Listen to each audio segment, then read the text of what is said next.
বাবেরা, নওজোয়ান তরুণেরা, এ নবী পাকের প্রেমিকেরা, মন দিয়ে শুনেলেন, বদরের ময়দানে আল্লাহ নবী পৌঁছে গেলে, কেননা এমন করে আবু জেহেল উতবা সাইবাকে রুখবে বলে নবী আমার যেতে যেতে বদর প্রান্তের আবু জেহেলের সঙ্গে দেখা হয়ে যায়। আল্লাহ নবী আবু জেহেলকে বোঝাতে লাগলো, এ আবু জেহেল, কেন তুমি গায়ের জোর দেখে মদিনার উপরে হামলা করতে এসেছো? যাও, আমি তোমার সঙ্গে মীমাংসা করতে যাই, তুমি মক্কায় ফিরে যাও, আমাকে মদিনায় থাকতে দাও। আমি তো মক্কায় যাচ্ছি না, তুমি তোমার মক্কায় থাকো, আমি মদিনাতে থাকি। তুমি মক্কায় ওখানে থাকো, আমি মদিনায় থাকি। কেন তুমি মদিনার উপরে হামলা করতে এসেছো? এ যুবকেরা, আল্লাহ নবী মীমাংসা চেয়েছিল, মন দিয়ে শুনবে। আল্লাহ নবী কিন্তু লড়াই করতে যায়নি, নবী আমার মীমাংসা চেয়েছিল, নবী আমার ডিফেন্স করতে চেয়েছিল, নবী আমার মীমাংসা করতে চেয়েছিল। কিন্তু আবু জেহেল দেখতে লেগেছে মুহাম্মদ মুস্তাফার হাতে খালি হাত রয়েছে, আর মাত্র 313 জন রয়েছে। আমার নবী পাকের সংখ্যা কম, 313 জনকে দেখে এবং সাহাবারা খালি হাতে রয়েছে, এই অবস্থাটা দেখে আবু জেহেল ভাবতে লাগলো, এই সুযোগটাকে কাজে লাগাতে হবে। কেন আমরা 1000-এর উপরে রয়েছি, আমাদের হাতে অস্ত্র রয়েছে, আমাদের হাতে ঢাল রয়েছে, আমরা যুদ্ধে সেজে গুজে রয়েছি, আর মুহাম্মদ রাসূল তার সংখ্যা 313 জন এবং খালি হাতে রয়েছে। এই সুযোগে এদের সবাইকে মেরে দিতে হবে।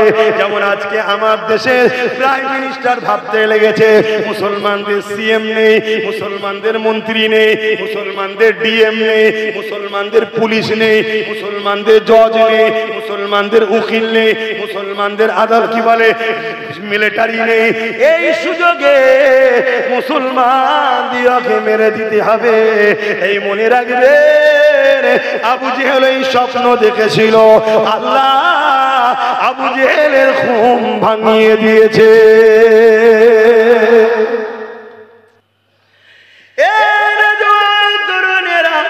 আর যদি আমরা সমাজকে অন্যায় মুক্ত করতে পারি, আর যদি আমরা সমাজকে নেশা মুক্ত করতে পারি, মনে রাখবেন, এই সমাজে যদি 100টা ক্রাইম হয়, খুন হয়, তার জন্য 80টা হলো মদের কারণ। এই সমাজে যদি 100টা মেয়ের সংসারে ডিভোর্স হয়, 80টা হলো মদের কারণ। এই সমাজে যদি 100টা অ্যাক্সিডেন্ট হয়, 80টা হলো মদের কারণ। এই সমাজে যদি 100টা দুর্নীতি হয়, 80টা হলো মদের কারণ। এই মদ মুক্ত সমাজ গড়ার নাম হলো ইসলাম।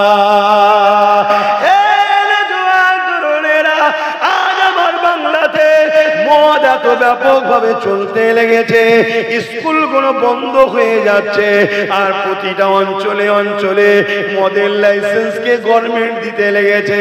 কেননা গভর্নমেন্ট জানে মদ যদি খাওয়ানো যেতে পারে, তাহলে সমাজের মানুষ নিজেরাই খুনোখুনি করে মরবে। মদ যদি খাওয়ানো যেতে পারে, অল্প পয়সায় মানুষকে খরিদ করা যাবে। মনে রাখবেন, আমরা ইসলামের অনুসারী, আমার নবী মদকে ব্যান করেছে। এই মদকে যে প্রতিষ্ঠিত করবে, তার বিরুদ্ধে লড়াই করার নাম হলো ইসলাম। আমার অজ বুঝছেন তো নাকি? আমি সবাইকে জিজ্ঞেস করছি, অজ বুঝছেন তো নাকি? একটু হাত তুলে বলুন কারা বুঝছেন। বুঝছেন তো? এই অজ করবো না থাকবে। তাহলে প্রতিটা ইমামের মসজিদে মাতাল সরকারের বিরুদ্ধে বলা দরকার আছে না নাই? প্রতিটা মজলিসে ওয়াজের মাহফিলে মাতাল সরকারের বিরুদ্ধে কথা বলা দরকার আছে না নাই? বলে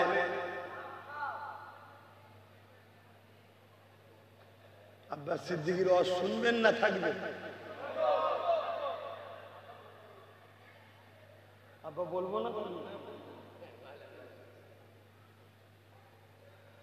আমি সম্মানের সাথেই বলছি, মুসলমানকে ভাতা দিচ্ছে, ইমামদের ভাতা দিচ্ছে, কিসের টাকা? মদের টাকা।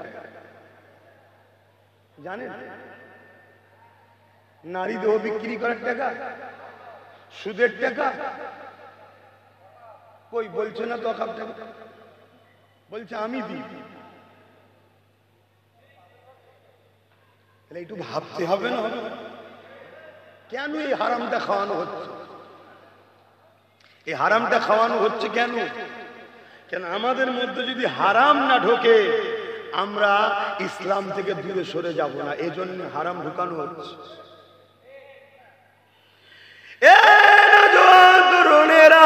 ইসলাম আমাদেরকে চিনিয়ে দিয়েছে, একটা হলো প্রকাশ্য দুশ্মন আর একটা হলো ছদ্মবেশী দুশ্মন। আল্লাহ নবী জানিয়ে দিলে প্রকাশ্য দুশ্মনের থেকে ছদ্মবেশী দুশ্মন হলো বেশি ভয়ানক। প্রকাশ্য দুশ্মনকে চিনা যায়, তার বিরুদ্ধে লড়াই করে কামিয়াবি হওয়া যায়, কিন্তু বন্ধু সুরাতে কেউ যদি দুশ্মন হয় তাকে চিনা যায় না, তার বিরুদ্ধে লড়াই করাও সম্ভব হয় না। এই জন্য বলে দিয়ে যায়, ইসলাম মুক্ত সমাজ গড়ার না, আমাদের প্রত্যেকটা আলেমদের ঘরে, প্রত্যেকটা ইমামদের ঘরে, প্রত্যেকটা ওয়াইজিনদের ঘরে মদের বিরুদ্ধে আওয়াজ তোলা দরকার। কেননা মদ মানুষের লিভারকে নষ্ট করে, মদ মানুষের কিডনিকে নষ্ট করে, মদ নারীদের সংসারগুলোকে নষ্ট করে। মদের জন্যই তো আজ আমার বাংলার বেটি তিলোত্তমা বোনটা আজকে মার্ডার হয়ে গেল। মদ যদি না থাকতো ওই বোনটা আজকে ডাক্তারি করতো, কিন্তু মদ আজকে আমার সমাজকে ধ্বংস করে দিচ্ছে। আর এই সরকারি ভাবে এই মদ মানুষের দৌড়ে দৌড়ে পৌঁছে দেওয়া হচ্ছে। এর বিরোধী করার নাম হলো ইসলাম। তুমি নামাজ পড়বে, মদের বিরোধী করবে না, রোজা রাখবে, মদের বিরোধী করবে না, হজ করবে, মদের বিরোধী করবে না। তাহলে রাসূলুল্লাহর হাদিসটা জেনে রাখা দরকার। আল্লাহ নবী জানিয়ে দিলেন দুই শ্রেণীর লোক জাহান্নামে যাবে। এক শ্রেণীর লোক হলো অন্যায় করার জন্য জাহান্নামে যাবে, আর এক শ্রেণীর লোক জাহান্নামে যাবে যে কিনা অন্যায়ের প্রতিবাদ করবে না। এই অন্যায়ের প্রতিবাদ না করার জন্য সেও যাবে জাহান্নামে। আজ মুসলিম যুব সমাজকেও মদের দিকে আসক্ত করছে, সমাজ আজকে নেশাতে আসক্ত হচ্ছে। আমার উলামা ভাইয়েরা, আমার ইমাম ভাইয়েরা, আমার মুসলিম সমাজের মানুষেরা এর বিরুদ্ধে কথা বলতে হবে। কেউ যদি মনে করে আমি তো মদ খাই না, আমি তো শরাব পান করি না, মনে রাখবেন অন্যায় করলে জাহান্নামে যাবে। অন্যায়ের বিরোধী না করার জন্য জাহান্নামে যেতে হবে। দুই শ্রেণীর লোক জাহান্নামে। হযরত নবী লূত আলাইহিস সালামকে আল্লাহ পাক বলছেন, নবী লূত তোমার উম্মতের মধ্যে থেকে 30,000 লোককে আমি আল্লাহ মারবো। কত হাজার? 30,000। তার মধ্যে থেকে 80,000 লোককে মারবো তোমার উম্মতের মধ্যে থেকে। তার মধ্যে 40,000 ভালো, 40,000 খারাপ। হযরত নবী লূত আলাইহিস সালাম বলছেন, আল্লাহ ভালো লোকগুলোকে মারবেন, খারাপ লোকগুলোকে মারছেন কেন? এই খারাপ লোকগুলোকে মারবেন, ভালো লোকগুলোকে মারছেন কেন? আল্লাহ পাক বললেন, নবী লূত শোনো, খারাপ লোকগুলো তো অন্যায় করার জন্য মার খাবে, কিন্তু ভালো লোকগুলো খারাপ লোকের বিরোধী করে না কেন, তাদের সঙ্গে মেশে কেন? এজন্য আমি আল্লাহ তাদেরকেও মারব। শুনছেন তো নাকি? তাহলে অন্যায় করেই যে শুধু জাহান্নামে যাবে এমনটা নয়, অন্যায়ের বিরোধী না করলেও, জোরে বলো,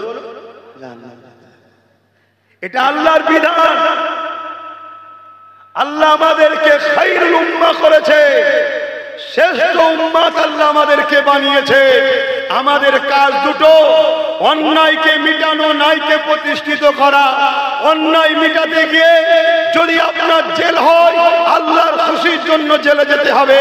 অন্যায়কে মিটাতে গিয়ে যদি আপনার জীবন চলে যায়, আল্লাহর জন্য জীবন দিতে হবে। অন্যায়কে মিটাতে গিয়ে যদি আপনার ঘরকে বুলডোজার দিয়ে ভাঙা হয়, ওটাকে আপনাকে স্বীকার করে নিতে হবে। কেন? আল্লাহ আমাকে আপনাকে পরীক্ষা করবে। বান্দা তুই আমার ভালোবাসায় কি করিস আমি দেখব। এই মাসে ইব্রাহিম আলাইহিস সালামকে আল্লাহ পরীক্ষা নিয়েছিল, জানেন না? ইব্রাহিম নবী কি করেছিল? নমরুদ যে অন্যায় করে, নমরুদের বিরুদ্ধে কথা বলেছিল, নমরুদের অন্যায়ের বিরুদ্ধে কথা বলেছিল। তরুণেরা, নমরুদের বিরুদ্ধে বলার জন্য নমরুদ ইব্রাহিম নবীকে বিশাল আগুন তৈরি করে ইব্রাহিম নবীকে ফেলে দিবার চেষ্টা করলো। আগুনটা কত বড় করেছিল, খরিকি গ্রামের মতো এত বিশাল এলাকা নিয়ে কয়েক মাস ধরে আগুন তৈরি করেছে। ওই আগুনেতে এত তীব্রতা হয়েছিল, ইব্রাহিম নবীকে ফেলার মতো উপায় ছিল না। তাই শয়তান এসে বুদ্ধি দিয়ে দিল, এ নমরুদ, ইব্রাহিমকে ফেলতে গেলে এমন করে একটা চরকি তৈরি করো, ওই চরকিতে খুঁড়িয়ে খুঁড়িয়ে খুঁড়িয়ে খুঁড়িয়ে ইব্রাহিম নবীকে টান মেরে ছুঁড়ে ফেলে দাও। ইব্রাহিম নবীকে চরকিতে তুলে দেওয়া হলো, ইব্রাহিম নবীকে বিশাল আগুনে ফেলা হবে। এ যুবকেরা, তরুণেরা, আল্লাহ পাক ইব্রাহিম নবীকে পরীক্ষা নিচ্ছে। তোমাকে আমাকে নেবে না এটা ভাবছো কেন? ইব্রাহিম নবীর চরকি যখন ঘোরানো হতে লেগেছে, এবার আগুনে ফেলা হবে। হযরতে জিবরাইল আলাইহিস সালাম এসে ওই চরকিকে ধরে ফেলেছে। ধরে ফেলার পরে বলতে লেগেছে, এ হযরত ইব্রাহিম, আপনি যদি বলেন আমি তাহলে নমরুদ বাহিনীকে এখানে তাদেরকে হাঁটিয়ে দেবো, আমার ডানা দিয়ে ঝাপটা দিয়ে তাদেরকে সরিয়ে দেবো, আপনাকে কি সাহায্য করতে হবে? ইব্রাহিম আলাইহিস সালাম বলেছিলেন, এ ভাই হযরত জিবরাইল, আল্লাহ আমাকে পরীক্ষা নিতে লেগেছে। এই কঠিন পরীক্ষা আপনি আমাকে ডিস্টার্ব করবেন না, আপনি চলে যান আমার কাছ থেকে। আমি আল্লাহর ভালোবাসায়, আল্লাহর জন্য হক কথা বলেছি। আমি জালিম নমরুদের অন্যায়ের বিরুদ্ধে বলেছি, এই জন্য নমরুদ আমাকে আগুন তৈরি করে ফেলে দিতে লেগেছে।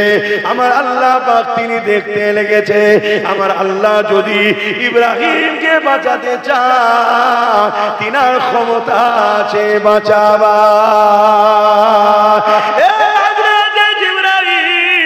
আর আল্লাহ যদি আমি ইব্রাহিমকে আগুনে ফেলে পুড়িয়ে দিয়ে তিনি খুশি হন, আমি ইব্রাহিম আমার আল্লাহকে এত ভালোবাসি, আমি আমার আল্লাহর জন্য একবার নয় আবার যদি জান ফিরে পায়, আবার যদি আগুনে ফেলে, আবার যদি জান ফিরে পায়, আবার যদি আগুনে ফেলে, এ জিবরাইল রে, আমি আমার আল্লাহর খুশির জন্য একবার নয় 1000 বার পুড়তে রাজি আছি।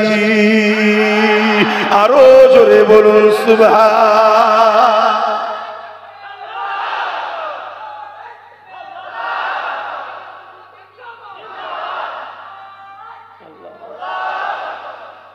আমার আব্বা জানেরা, আমার আম্মা বোনেরা, ভাইরা, মাইকের আওয়াজে বুঝতে পারছেন তো? ইব্রাহিম নবী জালিম শাসকের বিরুদ্ধে কথা বলেছে আল্লাহর হুকুম, আর জালিম শাসক ইব্রাহিম নবীকে আগুনে ফেলছে। এমন সময় জিবরাইল আলাইহিস সালাম এসে হেল্পও করতে চাইছে। জিবরাইল সাল্লামকে কি বলছে? আল্লাহ যদি ইব্রাহিমকে নিজে বাঁচাতে চান বাঁচাতে পারেন, আর আগুনে যদি ফেলে আল্লাহ খুশি হয়, আমি কেমন দাস আল্লাহর, আল্লাহর খুশির জন্য আমি আগুনে পুড়তে কেন পারবো না? 100 বার পারবো। জোরে বলুন সুবহানাল্লাহ। আল্লাহ আমাদের পরীক্ষা নেবে না? হ্যাঁ, আমাদের পরীক্ষা শুরু হয়েছে। একদিকে এক জালিম বলছে ওয়াকফ আইন করে মসজিদ মাদ্রাসা লবো, আবার আরেকদিকে আরেক জালিম বলছে দিল্লি গিয়ে আন্দোলন করো, এখানে নয়। দুইয়ের বীজখানে আমরা দাঁড়িয়ে আছি। কখনো মনে হচ্ছে ওকে হারাতে গেলে একে দরকার, আবার কখনো মনে হচ্ছে এ বেটা তো ওকেই আস্তে আস্তে আনছে এখানে। এটাও আমাদের পরীক্ষা যে আমরা আল্লাহর উপরে ভরসা করি না এই জালিমের উপরে ভরসা করি। এটা আল্লাহ পরীক্ষা নিচ্ছে। পারে মুসলমান শুধু দাবি করলে হয়নি, হাজি দাবি করলে হয়নি, নামাজি দাবি করলে হয়নি। লাখো লাখো মুসলমান খুব শিগগিরই দেখেন না ইসলামে যে জিনিসটা হারাম, সেই হারাম বাড়ি বাড়ি বাড়ি বাড়ি পৌঁছানো হবে, লাখো লাখো মুসলমান খাবে। সম্প্রীতি বজায় করতে গিয়ে আল্লাহর দুশমন তৈরি হবে। দেখো আর বেঈমানরা তো চাইছে আমাদেরকে হারাম খাদ্য খাইয়ে বেঈমান বানাবার জন্য। কেন? যতক্ষণ আমাদের মধ্যে ঈমান থাকবে, সে যত বড় সুপার পাওয়ার হোক না কেন আমাদেরকে মিটাতে পারবে না, পারবে না, পারবে না। জোরে বলুন সুবহানাল্লাহ। কেউ যদি কোনো এমন জিনিসকে খায় যে জিনিসটা আল্লাহ ছাড়া অন্য কোনো অংশীদারে শিরক হয়, এরকম জায়গার কোনো যদি কিছু গিফট, কিছু খাবার সে যদি খেয়ে নেয়, সঙ্গে সঙ্গে তার ঈমান চলে যাবে, কাফের হয়ে যাবে। শুনছেন না? শুনছেন? কই এলিয়ে কোনো হুজুরের মুখে কথা আছে? কোনো ইমাম, কোনো আলেম? সেই আব্বাস সিদ্দিকী বলবে। এরপর আমি আপনাদেরকে শ্রদ্ধার সাথে বলছি, আপনারা যদি বলতে নাও পারেন আমার বিরোধী করবেন না, আল্লাহর রাস্তা বলছি, এ জাতকে বাঁচাবার স্বার্থে বলছি। আজ রাষ্ট্রীয়ভাবে ইসলামকে যেমন মিটাবার চেষ্টা চলছে, ঠিক তেমন আমার রাজ্যের মাথায় বসে থাকা যিনি দায়িত্বে, তিনি রাজ্যের প্রধান হয়ে আমাদের ঈমানকে নষ্ট করার জন্য বাড়ি বাড়ি গায়ের ইসলামের ধর্মীয় অনুষ্ঠানের খাদ্য আমাদেরকে খাওয়াবার প্ল্যান চলছে। দেখেছেন না? দেখেন, কথা বলুন। আল্লাহ নবী বলছেন কোন জায়গায় যদি গান বাজনা হয়, ফতোয়াটা শোনো, মানবে না মানবে পরের বিষয়, মনে রেখে দিও, নিঃশ্বাস পড়াবে। মুসলমান মনে করে মিনহা খালাকনাকুম ওয়া বিহা নুঈদুকুম ওয়া মিনহা নুখরিজুকুম তাহারাতান উখরা বলে মাটি তো দিয়ে আসবে, ওই কবরে 99টা সাপ পাবে, এক একটা সাপের দুটো করে মুখ হবে, জাহান্নামের গর্ত হবে, নিঃশ্বাস কার কখন ফুরাবে কেউ জানে না। আজ আব্বাস বসে আছে, কাল সূর্য উঠবে, আব্বাস নাও উঠতে পারে। এই জিন্দেগির জন্য আল্লাহর বিরোধী হয়ে যেও না। সম্প্রীতির নাম এটা নয় যে গু গোবর খাওয়ার নাম সম্প্রীতি। শুনছেন না? শুনেন? সম্প্রীতি একে বলে নাকি? সম্প্রীতি কাকে বলে? সম্প্রীতি হলো আমার দেশবাসী সবাই আমরা ভাই ভাই, সবার শিক্ষা, সবার স্বাস্থ্য, সবার কর্ম, সবার বাসস্থান সমানভাবে থাকবে। আমরা একে অপরে ভাই ভাই মিলেমিশে একে অপরের সহযোগিতা করব। এর মানে এটা নয় আমার কুরবানির গোশত হিন্দুকে খেতে হবে আর অন্য কারো জিনিস আমাকে খেতে হবে, এটার নাম সম্প্রীতি নয়। তোমার ধর্মে যেটা নিষেধ আছে তুমি করো না, আমার ধর্মে যেটা নিষেধ আছে তুমি আমাকে জোর করো না। এই মিলজুলের পরও তুমি তোমার ধর্ম করবে, আমি আমার ধর্ম করব, দিনের শেষে দেশ ও দেশবাসী মিলেমিশে থাকবো, এরই তো নাম সম্প্রীতি। একজন চিল্লাচ্ছে, একজনের নামে স্লোগান, আর একজন চিল্লাচ্ছে আর একজনের নামে স্লোগান। শুনছেন তো নাকি? আল্লাহ নবী বললেন কোন জায়গায় যদি মেলা হয়, গান বাজনা বাজে, সেই জায়গার খাদ্য কেউ যদি খায় ঈমান চলে যাবে। শুনছেন তো নাকি?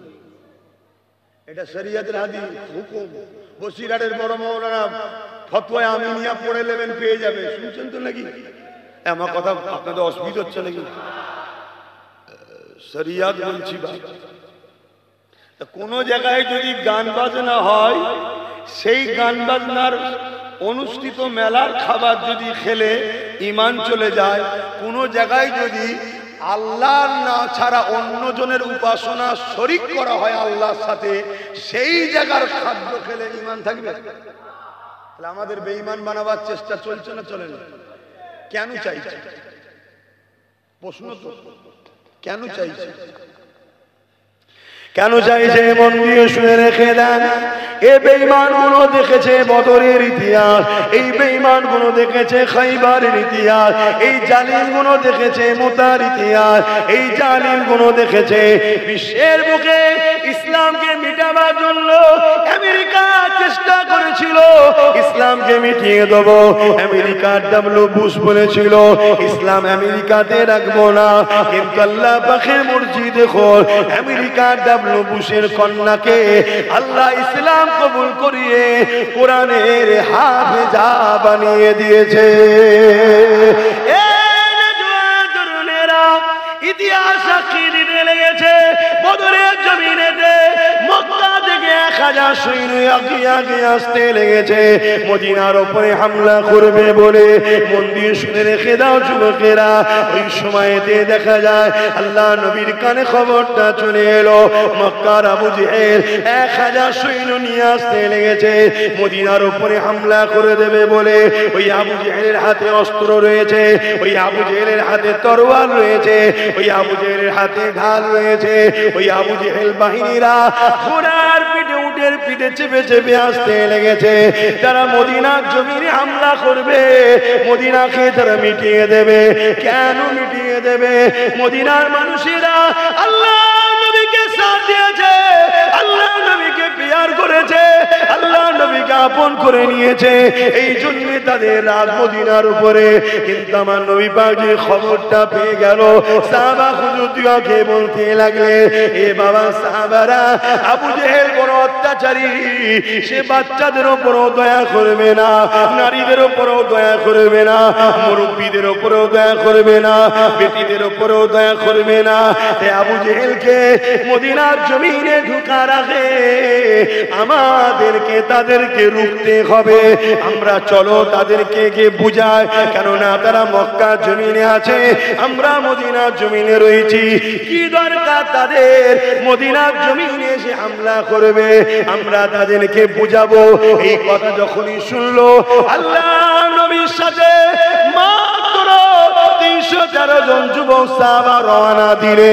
এই যুবকেরা এদিকে যখন রওনা দিয়ে দিয়েছে, আর ছোট ছোট দুটো বাচ্চা ছেলে আমার মায়ের কাছে এমন করে সে বলতে লেগেছে, আম্মা জান, মদিনার জমিনে আজকে মুরব্বী সাহাবাদিওকে দেখছি, যুবক সাহাবা কোনোকে কেন দেখতে পাচ্ছি না।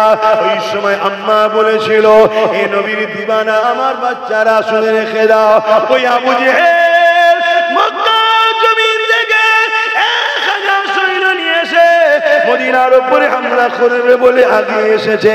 এই মদিনার মানুষকে রক্ষা করার জন্য নবী পাকের ডাকে সাড়া দিয়ে যুবক সাহাবারা মদিনা থেকে বেরিয়ে গেছে, বদরের দিকে রওনা দিয়েছে। এই কথা শুনে ওই দুটো বাচ্চা বলেছিলাম, মা জান, বড়দের বড় বড় অস্ত্র হয়, আমাদের কি ছোট ছোট দুটো অস্ত্র দেওয়া যাবে না? কি করবে বাবা ছেলেরে? ওই সময় বলতে লাগলো, মা, আমার নবী পাকের দুশমন আবু জেহেলের বিরুদ্ধে আমরা লড়াই করতে চাই। আরো জোরে বলুন সুবহান।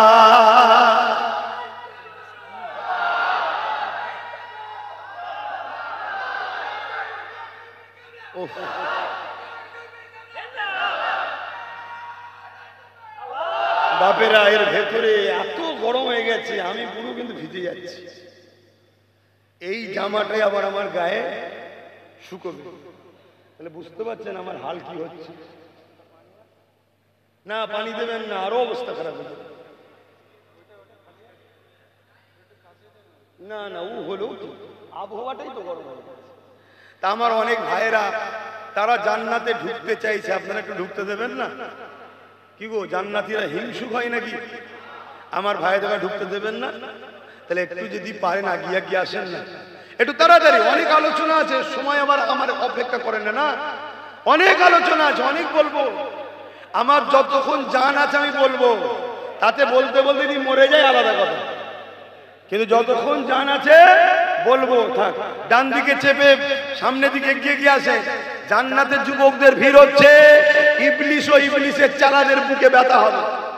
তোমাদের গ্রামেও 2-5টা ইবলিসের চালা আছে না? না, আল্লাহ তাদেরকে হিদায়েত করুক, বলুন আল্লাহুম্মা আমিন। আরো জোরে বলুন আল্লাহুম্মা আমিন। আর যদি হিদায়েত না হয়, আগামী দিন এদের সঙ্গে যুদ্ধ করতে হবে। রাজি আছেন তো নাকি? হ্যাঁ, রাজি আছেন না? না, হ্যাঁ, কারণ ইসলামের দুশমন যারা হবে তাদের সঙ্গে আমাদের লড়াই চলবে, ঠিক না বে ঠিক? কোনোভাবে পিছুবার জায়গা নাই। তাড়াতাড়ি আসেন, তাড়াতাড়ি আসেন। তো ভাইরা আমার, কি কথা বলছিলাম? দুটো বাচ্চা, মা তাদের কথা শুনে বড় খুশি হলো। মা তাদেরকে বুকায় জড়িয়ে ধরে চুমা দিল। বাবা আমি ধন্য, তোর মতো বাচ্চাকে আমি পেটে ধরতে পেরেছি। জোরে বলুন সুবহানাল্লাহ।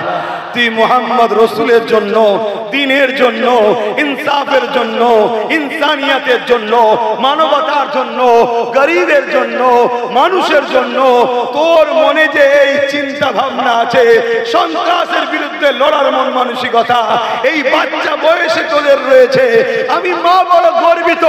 বাবা তুই যদি রাসূলুল্লাহর জন্য লড়তে গিয়ে শহীদ হয়ে যাস, কিয়ামতের দিনে আমি তোর মা শহীদের মা হয়ে উঠব। জোরে বলুন সুবহানাল্লাহ, আরো জোরে বলুন সুবহানাল্লাহ। আর আজকে আল্লাহু আকবার, আর আজকে আমাদের মায়েরা কি বলে? সব মা নয়, কিন্তু কিছু মা আছে তো, বাবা মসজিদের জন্য যাস না, মাদ্রাসার জন্য যাস না, ও আকাম আইন হয়েছে হোককে যা, শাসকের বিরুদ্ধে যাস না, দালালি করে খেতে হয় খেগে যা বাবা, খবরদার বিরোধী করতে যাস না। আমার আম্মা, আমার আব্বা জানেরা, সন্তান তোমার ঠিকই কথা, মনে রেখে দিও এই জমিনে হাজারো বাপ মা আছে, হাজারো চেষ্টা করে সন্তান আল্লাহ দেয়নি। আল্লাহ তোমাকে সন্তান দিয়েছে তোমার পরীক্ষা নিবার জন্য। তোমার কাছে সন্তান আগে না আল্লাহ রাসূল আগে?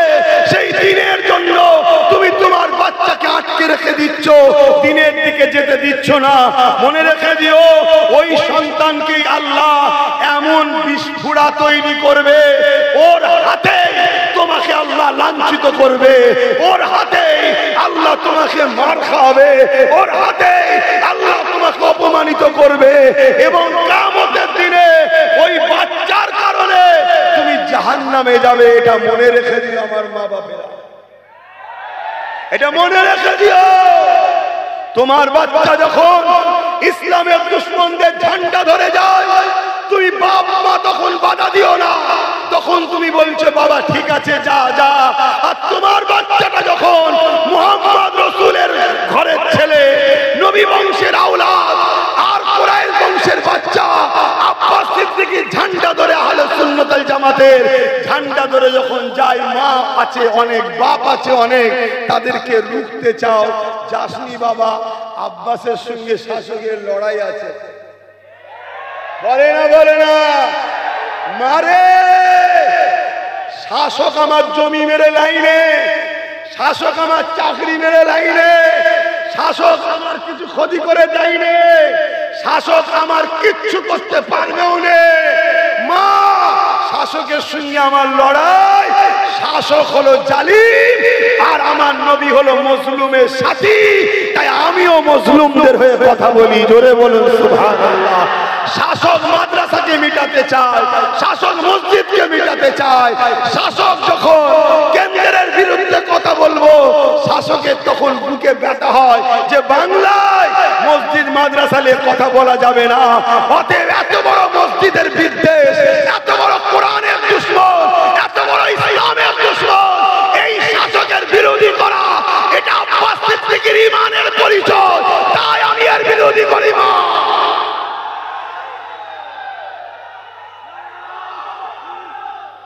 আজকে ভাইয়ের আমার, মায়ের আমার, বাপের আমার, হযরত ইব্রাহিম আলাইহিস সালামকে আল্লাহ পরীক্ষা নিয়েছিল, জানেন তো নাকি? এই মাসেই কি বলেছিল? ইব্রাহিম তোমার সবথেকে প্রিয়টা আমার জন্য কুরবানি করো, জানেন তো নাকি সবাই? শোনো বন্ধু, দাড়ি থাকলেই মুসলমান নাকি? তাহলে শিখ পাঞ্জাবিরা তো আমাদের থেকে বড় মুসলমান। পাগড়ি থাকলেই মুসলমান তো নাকি? তাহলে শিখ পাঞ্জাবিরা তো আমাদের থেকে বড় মুসলমান। দাড়ি থাকলে পিরহান পাঞ্জাবি পরলে যদি মুসলমান হয়ে যায়, তাহলে আমার দেশের প্রধানমন্ত্রী কি? তারও তো দাড়ি খুব ভিআইপি। কিছুদিন আগে এমন সেজেছিল, আমি ভাবলাম এই সবে বাবা হয়ে কোনো জায়গায় তসবিল হয়তো বসবে। দেখেছিলেন না? দেখেননি? হ্যাঁ, তাহলে দাড়ি থাকার নাম ইসলাম, শুধু মুসলমান নয়। দাড়িটা যদি ইমানদারের মুখে থাকে তবে সুন্নাত, আর দাড়ি যদি ইমানদারের মুখে না থাকে ওটা কোনো কাজের নয়, বেকার। আমার কথা বুঝছেন তো? হ্যাঁ, যদি মাথায় টুপি দিলেই মুসলমান মনে হয়, রোজার মাসে একদল হারামখোর সারাদিন খেয়ে মাথায় টুপি দিয়ে আমাদের সঙ্গে বসে না, বসে না, তাহলে ওইগুলোকে কি বলবেন? মুসলমান? হ্যাঁ, আমার আমি এসছি কি করতে? আমি এসেছি তো মোহাম্মদ রসুলের দিনের জন্য। আমার দিনের ওপরে ধুলো ধালা যা পড়বে ঝাড়বো না, ঝাড়বো না, সেই পরিষ্কার করছি তো নাকি? এবারে পরিষ্কার করতে গিয়ে কার কি বুকে টুকে লাগছে আমার দেখলে হবে না কেন? আমি তো তোমার দলের চাকর নয়, মোহাম্মদ রসুলের গোলাম। আমি তো তার দিনের জন্য কথা বলবো। তাতে দেশের প্রধানমন্ত্রীরও যদি লাগে তা আমি কি করবো? আর আমার রাজ্যের যদি দিদির লাগে তা আমি কি করবো? তোমাদের উচিত হবে আমার নবীর দিনের দিকে বেশি নাক না গলানো। তাহলে তোমরা তোমাদের মতো থাকবে, আমি আমার মতো থাকবো। কি তুমি যদি মনে করো গায়ের জোর দিয়ে চুচুড়ার মাদ্রাসায় তালা মারবে, তার ফল আজও চলছে না, চলে না? শুরুটা কোথা থেকে হয়েছিল মনে পড়ছে? আমি এ লাইনের লোক নয়, আমি অন্য লাইনের লোক ছিলাম, কিন্তু চুচুড়ার মাদ্রাসায় যখন তালা মেরেছিল সেই দিন খুলতে গিয়ে আমাকে র্যাবের ভয় দেখানো হয়েছিল, র্যাব ডাবানো হয়েছিল মারবে বলে। আমি বলেছিলাম আজ আমরা 14-15 হাজার লোক আছি, যদি আজ মারিস কালকে যেখানে পাবো মেরে ওসুল করে নেবো। স্পষ্ট কথা তো রে বাবা, দেশটা কারো বাপের নয়, দেশটা কারো বাপের নয়। তুমি যদি মনে করো আমার তো ক্ষমতাতে পিটিয়ে ঠান্ডা করে নেবো, কিছুক্ষণের জন্য মার খেয়ে নেবো, কিন্তু পরের ক্ষণে তৈরি হয়ে পিটিয়ে শান্তি করে নেবো। সোজা সুজি কথা। যদি মনে করো হুজুর কি কথা বলছে, আরে রেখে দিকে যাও হুজুর। হযরত ওমর ফারুকের থেকে বড় নাকি আব্বাস সিদ্দিক? হ্যাঁ, ওমর ফারুক কি করেছিলেন? হ্যাঁ, যখন রাসূলুল্লাহর হাতে হাত দিলেন, দিবার পরেই কাবার সামনে চলে গেলেন, যে বলতে লাগলেন আশহাদু আল্লা ইলাহা ইল্লাল্লাহ ওয়া আশহাদু আন্না মুহাম্মাদান আবদুহু ওয়া রাসূলুহু। মক্কার মুশরিকদের লিডাররা সব আগিয়ে চলে এসেছে। আরে কার এত সাহস, প্রকাশ্য মক্কায় কলেমা পড়ছে, যত দেখি সব অস্ত্র নিয়ে বেরিয়েছে মারবে বলে। বেরিয়ে দেখছে ওমর ফারুক পুরো ডিস ব্রেক মেরে দাঁড়িয়ে গেছে। ওমর বলছে আমার নবীকে অনেক কষ্ট দিয়েছিস, আমার নবীর সাহাবাদেরকে অনেক মেরেছিস, এবারে উমারের চাই যদি মায়ের দুধ খেয়ে থাকি আমার সাথে লড়বি। আমি উমার, তোর স্ত্রীকে যদি বিধবা করতে চাস আমার সামনে আয়। সব আস্তে আস্তে ঘরে ঢুকে দরজা দিয়েছে। তাহলে কি বুঝলেন? ভালোকে ভালোবাসার নাম ইসলাম, অন্যায়কে মিটাবার নাম। তুমি ভালো কাজ করো, ভালো বলবো। তুমি ভালো কাজ ছেড়ে দিয়ে মানুষের রুজি রুটি শিক্ষা স্বাস্থ্য কর্মসংস্থান ছেড়ে দিয়ে তুমি ইসলামকে মিটাবার জন্য উঠে পড়ে লেগেছো, তা তোমাদেরকে ছেড়ে দেবো নাকি? অন্য কে কি বলবে, কে কি করবে, কে কে দা করবে আমার দেখার দরকার নেই। হ্যাঁ, আমি জানি এই মুসলমানি কেউ 5000-এ বিক্রি হয়, কেউ 1 লাখে বিক্রি হয়, কেউ একটু লাল আলো পেলে বিক্রি হয়, কেউ বুলো আলো পেলে বিক্রি হয়, কেউ চায় আমার আগে দুটো পুলিশ গাড়ি থাকবে, পিছনে পুলিশ গাড়ি থাকবে, আমি দালালি করব। যার যেটা খুশি হচ্ছে করতে পারে, কিন্তু মনে রাখবে কেউ যদি হারামখোর হতে পারে তা বলে আমি আব্বাস সিদ্দিকী কেন হতে যাব? আমি তো আমিনার লালের কাছে বিক্রি হয়ে গেছি, অন্য কোন জায়গায় আর বিক্রি হওয়া যাবে না। তুমি গাদ্দার হতে পারো, তুমি হারামখোর হতে পারো, তুমি চিটিংবাজ হতে পারো, তুমি গুস্তাখে রাসূল হতে পারো, তুমি কাফেরের সাথ দিতে পারো, তুমি ইসলামের দুশমনের সাথ দিতে পারো, কিন্তু মুস্তাফার জন্য জান দেব অঙ্গীকার করে নিয়েছি আমরা। কেন? আমরা হলাম হুসাইনি মুসলমান, আমরা এজিদি নয়, আমরা এজিদি নয়, আমরা হোসাইনি। বলো হোসাইনি, হোসাইনি, হোসাইনি, হোসাইনি। নারায়ে তাকবীর।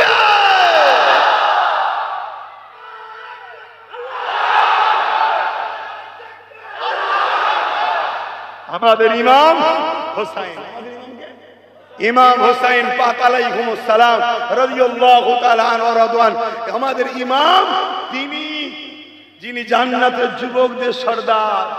আমরা দুনিয়ায় যদি একবেলা খেতে পাই আর এক বেলা শুকিয়ে চালিয়ে দেবো।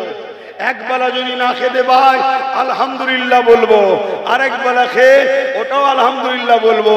যদি দুবেলা খেতে নাও পাই পানি খেয়ে চালিয়ে দেবো, তথাপিও এজিদের সঙ্গে হাত মিলাবো না। আরে ইতিহাস এমনি ঘটেছে নাকি তোমরা জানো না? ইমাম হোসাইন পাকের বিরুদ্ধে 22,000 সৈন্য এসেছিল। কত? 22,000। তার মধ্যে 13,000 ছিল আলেম উলামা, মুফতি, মাওলানা, হাফেজ। কত? 13,000। তাহলে আলেমদের ঘরে সবাইকে খারাপ ভাববেন নাকি? না, ঈমান চলে যাবে। আলেমদের সঙ্গে খারাপ ব্যবহার করে আল উলামা ইহনাতুল কুফর, আলেম উলামাদের ঘরে ইহনাত করলে কুফরি হয়। কুফরি হারে মারা গেলে সারা জীবন জাহান্নামে। শুনছেন তো নাকি? তাহলে আলেম দুই ধরনের, একটা খায়রুল উলামা, একটা শাররুল উলামা, একটা ভালো উলামা, একটা খারাপ উলামা। ভালো উলামা চিনবেন কি করে? কয়েকটা নমুনা বলে যাচ্ছি। ভালো উলামা তোমাদের ঘরে নবীর সঙ্গে জুড়তে চাইবে, জোরে বলুন সুবহানাল্লাহ। ভালো উলামা যখন মুখ খুলবে ডায়ে বায়ে সামনে পিছু দেখবে না, কে ক্ষমতায় আছে, কে কি করবে, কার হাতে পুলিশ, কার হাতে মিলিটারি, ও সব দেখবে না। ও দেখবে আল্লাহ ও রাসূলকে খুশি করতে হবে, জোরে বলুন সুবহানাল্লাহ। ভালো উলামার নমুনা কি? ভালো উলামার নমুনা কি? সময়ের জালিম শাসক তার বিরুদ্ধে থাকবে। মনে থাকবে? ইমামে আজম তিনার বিরুদ্ধে সময়ের জালিম শাসক ছিল। ইমাম মালিক তিনার বিরুদ্ধে সময়ের জালিম শাসক ছিল। ইমাম বুখারী তিনার বিরুদ্ধে সময়ের জালিম শাসক ছিল। ইমাম সুফিয়ান সাউরি তিনার বিরুদ্ধে সময়ের জালিম শাসক ছিল। সুলতানে হিন্দ আতায়ে রাসূল মঈনুদ্দিন আজমিরির বিরুদ্ধে সময়ের শাসক ছিল। মুজাদ্দিদ আল-ফেসানি সময়ের শাসক আকবর ছিল। আমার মুর্শিদ মুজাদ্দিদ জামান দাদা হুজুর সময়ের শাসক ব্রিটিশ তার বিরুদ্ধে ছিল। হাক্কানি উলামাদের নমুনা বলে যাচ্ছি। জালিম যদি শাসক হয়, যে আলেমের বিরুদ্ধে থাকবে জানবেন ওই আলেমটা হক। এই মাথায় থাকবে তো? হ্যাঁ, যেমন রু তেমন ফেরেশতাই হবে। তোমরা যেমন, তোমাদের হুজুরটাও এখন তেমনই হবে। তুমি ভেবনি তোমরা দাদা হুজুরের মতো হুজুর পাবে, কেন তোমার আব্বারা ছিল তোমাদের থেকে অনেক ভালো। কথা বুঝছেন না? বুঝেন? দাদা হুজুর খুঁজতে গেলে হবে না, আমাদের মধ্যে থেকে খুঁজে নিতে হবে তোমাদের মধ্যে হুজুর আছে। কে বলেছে? কথা মাথায় ঢুকছে না? ঢোকে না? সময়ের শাসক যদি জালিম হয় তার বিরুদ্ধে থাকবে, জালিম না হলে বিরুদ্ধে থাকবে। ভাইয়েরা আমার, চলে আসুন। যে কথা বলছিলাম, কোন কথা বলতে গিয়ে চলে গেলাম? বদরের কথা বলবো তো একটু নাকি? আহা, কত কষ্ট করে ইসলামটা এসেছে। এই মসজিদের জন্য, এই দাড়ি টুপির জন্য, এই মাদ্রাসার জন্য, এই ইনসাফ ইনসানিয়াতের জন্য আল্লাহ নবী পুরো রক্তাক্ত হয়েছে। আর তুমি সেই নবীর কলমা পড়ে নবীর দুশমনদের সঙ্গে হাত মিলাচ্ছ। নবীর দুশমনের সঙ্গে হাত মিলাচ্ছ, তুমি বলছো আমি মুসলমান। তুমি মুনাফিক ছাড়া দ্বিতীয় কিছু নও। আর মুনাফিক তরুণেরা, এ নবী পাকের প্রেমিকেরা, মন দিয়ে শুনেলেন, বদরের ময়দানে আল্লাহ নবী পৌঁছে গেলে, কেননা এমন করে আবু জেহেল উতবা সাইবাকে রুখবে বলে নবী আমার যেতে যেতে বদর প্রান্তের আবু জেহেলের সঙ্গে দেখা হয়ে যায়। আল্লাহ নবী আবু জেহেলকে বোঝাতে লাগলো, এ আবু জেহেল, কেন তুমি গায়ের জোর দেখে মদিনার উপরে হামলা করতে এসেছো? যাও, আমি তোমার সঙ্গে মীমাংসা করতে যায়। তুমি মক্কায় ফিরে যাও, আমাকে মদিনায় থাকতে দাও। আমি তো মক্কায় যাচ্ছি না, তুমি তোমার মক্কায় থাকো, আমি মদিনাতে থাকি। তুমি মক্কায় ওখানে থাকো, আমি মদিনায় থাকি। কেন তুমি মদিনার উপরে হামলা করতে এসেছো? এ যুবকেরা, আল্লাহ নবী মীমাংসা চেয়েছিল, মন দিয়ে শুনবে। আল্লাহ নবী কিন্তু লড়াই করতে যায়নি। নবী আমার মীমাংসা চেয়েছিল, নবী আমার ডিফেন্স করতে চেয়েছিল, নবী আমার মীমাংসা করতে চেয়েছিল। কিন্তু আবু জেহেল দেখতে লেগেছে মুহাম্মদ মুস্তাফার হাতে খালি হাত রয়েছে, আর মাত্র 313 জন রয়েছে। আমার নবী পাকের সংখ্যা কম, 313 জনকে দেখে এবং সাহাবারা খালি হাতে রয়েছে, এই অবস্থাটা দেখে আবু জেহেল ভাবতে লাগলো এই সুযোগ থেকে কাজে লাগাতে হবে। কেন আমরা 1000-এর উপরে রয়েছি, আমাদের হাতে অস্ত্র রয়েছে, আমাদের হাতে ঢাল রয়েছে, আমরা যুদ্ধে সেজে গুজে রয়েছি, আর মুহাম্মদ রাসূল তার সংখ্যা 313 জন এবং খালি হাতে রয়েছে। এই সুযোগে এদের সবাইকে মেরে দিতে হবে। যেমন আজকে আমার দেশের প্রাইম মিনিস্টার ভাবতে লেগেছে মুসলমানদের সিএম নেই, মুসলমানদের মন্ত্রী নেই, মুসলমানদের ডিএম নেই, মুসলমানদের পুলিশ নেই, মুসলমানদের জজ নেই, মুসলমানদের উকিল নেই, মুসলমানদের আদালত কি বলে মিলিটারি নেই। এই সুযোগে মুসলমান দিয়াকে মেরে দিতে হবে। এই মনে রাখবে আবু জেহেল এই স্বপ্ন দেখেছিল, আল্লাহ আবু জেহেলের ঘুম ভাঙিয়ে দিয়েছে।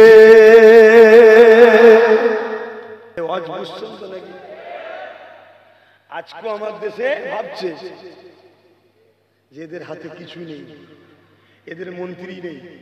আমাদের মন্ত্রী আছে, একটা নাম বলেন না জানাদের, একটু বলে। আমার জানা না থাকলে একটু জেনে নেব। যদিও একটা মৌলানা টাইপের ছিল, সে বেঁচে আছে না মরে গেছে খবর নেই। বুঝছেন না, বলছেন না? হাই রে কত বড় ভুল কাজ করলো উনি, সম্মান দিয়ে বলছি, কত বড় ভুল কাজ করলো। লোভে পাপ, পাপে মৃত্যু। উনি যে জায়গায় দাঁড়িয়ে ছিল, যদি আজকে উনি যদি ধরে থাকতো, আজকে তো পুরো বাংলার হিরো, ঠিক না বেটি? আজকের দিনে সমস্ত মুসলমান তো তার কথাই ভাবতো, কিন্তু না, লোভ।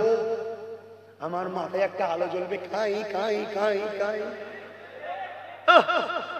লোভে বেরিয়ে গিয়ে আজকে অকাবলি বলতেও পারছে না। ওপর থেকে যা খাওয়াচ্ছে গাল হা করে খাচ্ছে, আর তারপরে কুলকুচি করে ফেলছে, দেখা যাচ্ছে সব বন্ধ বেরোচ্ছে। এ যুবক শোনো, যদি তোমাকে কেউ দরদি দেখায় আর সে যদি তোমার মসজিদ মাদ্রাসা ইসলামের দুশ্মন হয়, জানবে এ দরদ তোমাকে জাহান্নামে নিয়ে যাবার জন্য দরদ দেখাচ্ছে। তোমার আপন সে হতে পারে না যে তোমার মসজিদ মাদ্রাসার নাম। শুনছেন তো নাকি? এটা মাথায় রেখে দেবে। তো ভাইয়েরা আমার, আজকে তাই দেখছে মিলিটারি আমাদের হাতে, পুলিশ আমাদের হাতে। সেদিন আবু জেহেল যেমন ভেবেছিল সংখ্যা আমাদের বেশি, অস্ত্র আমাদের, আর মুসলমান মাত্র 313 জন। এই সুযোগে ওদের মীমাংসার কথা রাগ মেরে দেবে। আজ এত আমরা বুঝাচ্ছি যে অন্যায় হচ্ছে, অন্যায় হচ্ছে, সংবিধান বিরোধী হচ্ছে, লাভ জিহাদের নামে, গোরক্ষার নামে বিভিন্ন জায়গায় মুসলমানকে পিটিয়ে পিটিয়ে হত্যা করছে না করেন? কথা বলো, কথা বলো। আমরা বারবার বুঝাচ্ছি, বুঝছে। সেদিন নবী বুঝিয়েছিল, আবু জেহেল তুমি অন্যায় করছো, তুমি ভুল করছো, ঝগড়া করো না, তুমি তোমার মক্কায় ফিরে যাও। আমি তো তোমার মক্কায় যাই না, আমি মদিনাতে যারা আমাকে ভালোবাসে তাকে নিয়ে থাকি না। কিন্তু আবু জেহেল দেখছেন না, এই সুযোগ মুহাম্মদ ও তার অনুসারীদের হাত খালি, আর মাত্র 313 জন। আমাদের হাতে অস্ত্র আছে 1000, ঝেড়ে দেবে। আবু জেহেল বলল, হয় হয় আমাদের দলে আসো, আর না যুদ্ধের জন্য তৈরি হও। দুটো অপশন, তৃতীয় কোনো অপশন নেই। আজকে আমাদের ঘরে ওইটাই বলা হবে। খুব শিগগির একটা আইন আসছে, ইউসিসি, ইউনিফর্ম সিভিল কোড। হয় আমাদের দেখানোর কথা মেনে নাও, আর না হয় গুলি খাওয়ার জন্য তৈরি হও। শুনছেন না? শুনেন না? হ্যাঁ, গত 10 বছর আগে যা বলেছিলাম আজকে ঘটছে না, ঘটে না?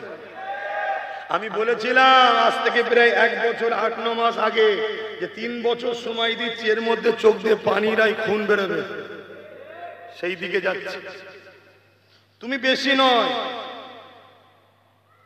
3 মাস ওয়েট করো, 3 মাস দিনের মতো শক্ত হয়ে যাবে, তোমাদের মারার পুরো প্ল্যান রেডি। 3 মাসের মধ্যে দেখতে হবে। আল্লাহ যদি 3 মাস আমায় বেঁচিয়ে রাখে, কোনো জায়গায় যদি আসি, আমি এই কথাটা বলবো যে 3 মাস বলেছিলাম, মিলছে তো? কতদিন বললাম? দেখো, চোখ দুটো নয়, চোখ 3টে। ঈশ্বরচন্দ্র বিদ্যাসাগর নাম শুনেছ? ধারাপাতে কি লিখেছে? 1 চন্দ্র 2 পক্ষ। নেত্র মানে কি? তাহলে একজন অমুসলিম বলছে 3টে চোখ, আর আমরা মুসলমান 3টে চোখ খুঁজে পাইনি। আর একটা চোখ হলো অন্তরের চোখ। আল্লাহ যা দেখাচ্ছে, যা বুঝাচ্ছে, আমি এই কথা তোমাদের বলে যাচ্ছি, আর তোমাদেরকে বাঁচাতে গিয়ে সব দুশ্মন আমার বাড়ছে। আমার সঙ্গে কারো ঝগড়া নেই। আমি যদি এক্ষুনি বলি আমার গাড়িও সামনে লাগবে না, পিছনেও লাগবে না, আমার সামনে গাড়ি লাগবে না, সামনে নয়, আমি যদি বলি আমার সামনে 50টা লাগবে, পিছনে 50টা লাগবে, শুনছেন না শোনেন? পথটা আরো বড় লাগবে, এক্ষুনি দেবে। শুনছেন না শোনেন? কেন ছিঁড়া কেতা ধরে যদি এরা টানাটানি করতে পারে, আব্বাস সিদ্দিকী কিন্তু আল্লাহ এই সময় হিরো করেছে। কথা কি ভুল বললাম? আমার সাথে আসো না না, কারা ভাইজানের জন্য, বাবাজির জন্য জীবন দিয়ে হলো লড়াই করতে পারবে? দেখাও তো একটু। এরকম সংখ্যা বাংলায় হাত না বাও, লাখ লাখ আছে। শুনছেন তো? আর কেউ যদি বলে এত যখন আছে তাহলে রেজাল্টটা কি হলো? আরে চোর তো চুরি করে নিয়েছে, তো আমি কি করবো? চোরকে একবার বল সাধু সাজ,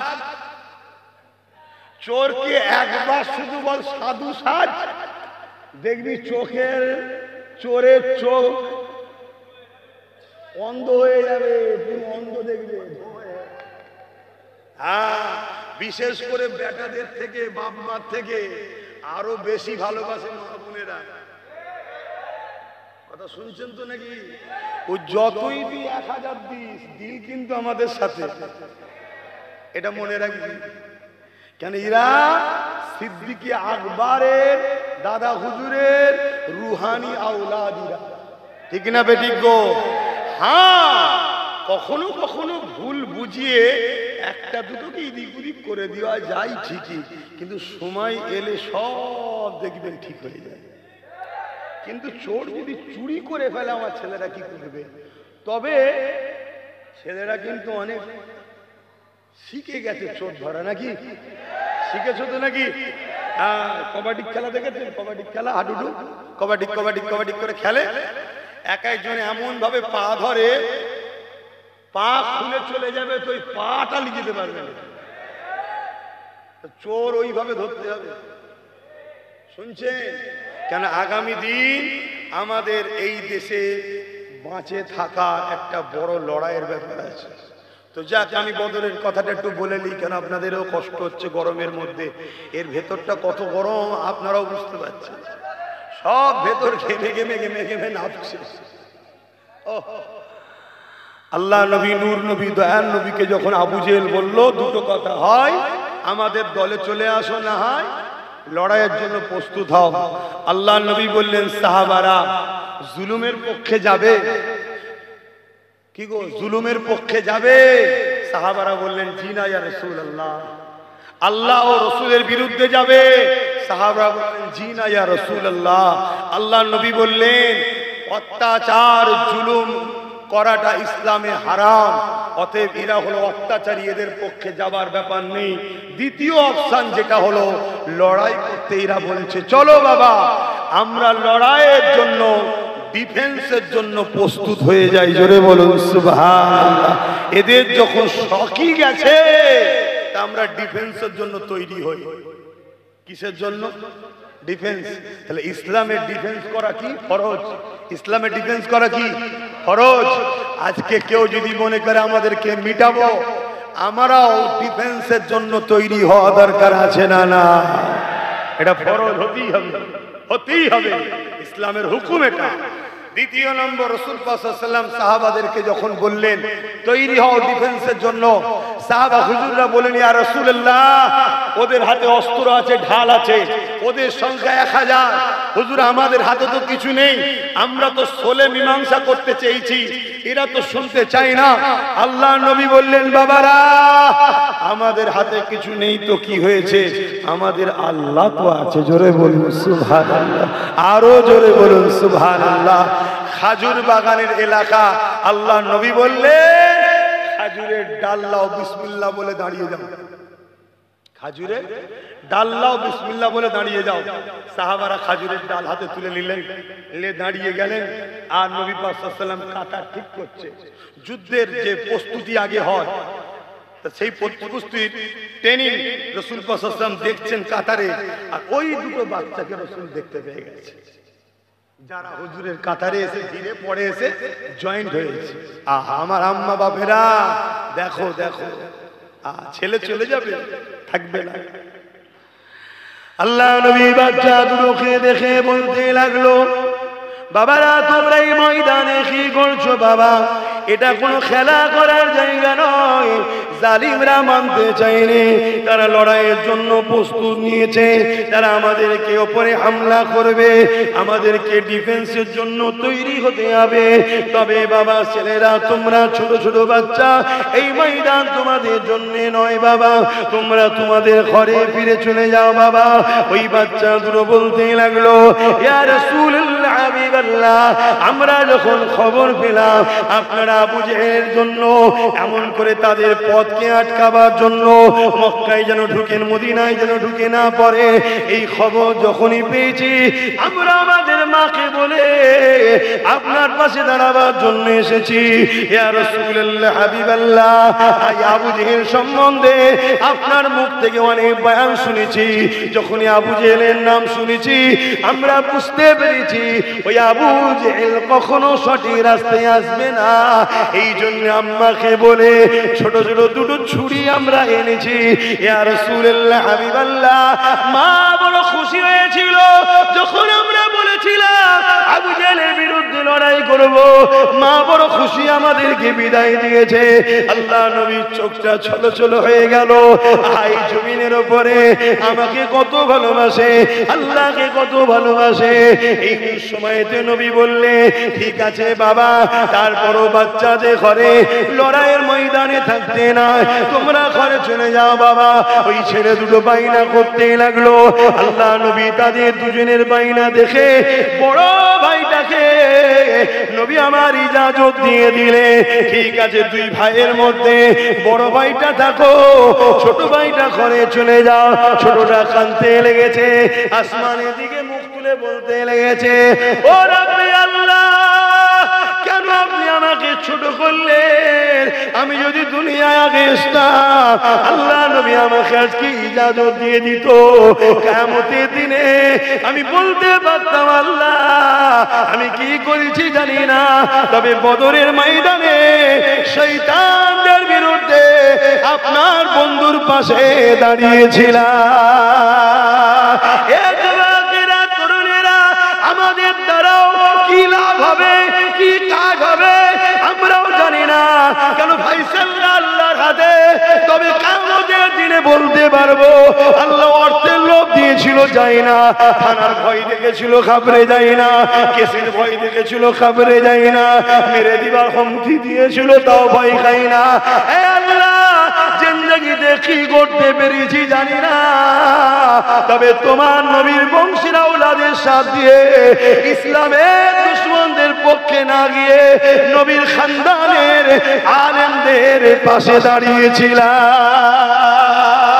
এ যুবকেরা, তরুণেরা, আল্লাহ নবী যখন বড় ছেলেটাকে ইজাজত দিয়ে দিল, ছোট ছেলেটা হঠাৎ করে বলে উঠলো, ইয়া রাসূলুল্লাহ হাবিবাল্লাহ, লড়াইয়ের ময়দানে কে বড় কে ছোট বড় কথা নয়, যার গায়ে ক্ষমতা বেশি থাকে সেই তো লড়াইয়ের ময়দানে চান্স পায়। ইয়া রাসূলুল্লাহ হাবিবাল্লাহ, ও আমার থেকে বড় হতে পারে কিন্তু ক্ষমতা আমার গায়ে বেশি, আপনি আমাকে লড়াই লাগিয়ে দেখো, ওকে আমি পরাজিত করে দেবো। নবী আমার সবই বুঝতে পেরেছে, কিন্তু নবী সাহাবাদেরকে লক্ষ্য করে বলে, এ বাবা সাহাবারা দেখো গো, এই বাচ্চা দুটো আল্লাহর জন্য, নবীর জন্য মরণকে গলায় লাগাবার জন্য পেরেশান হয়ে আছে। আরো জোরে বলুন সুবহানাল্লাহ।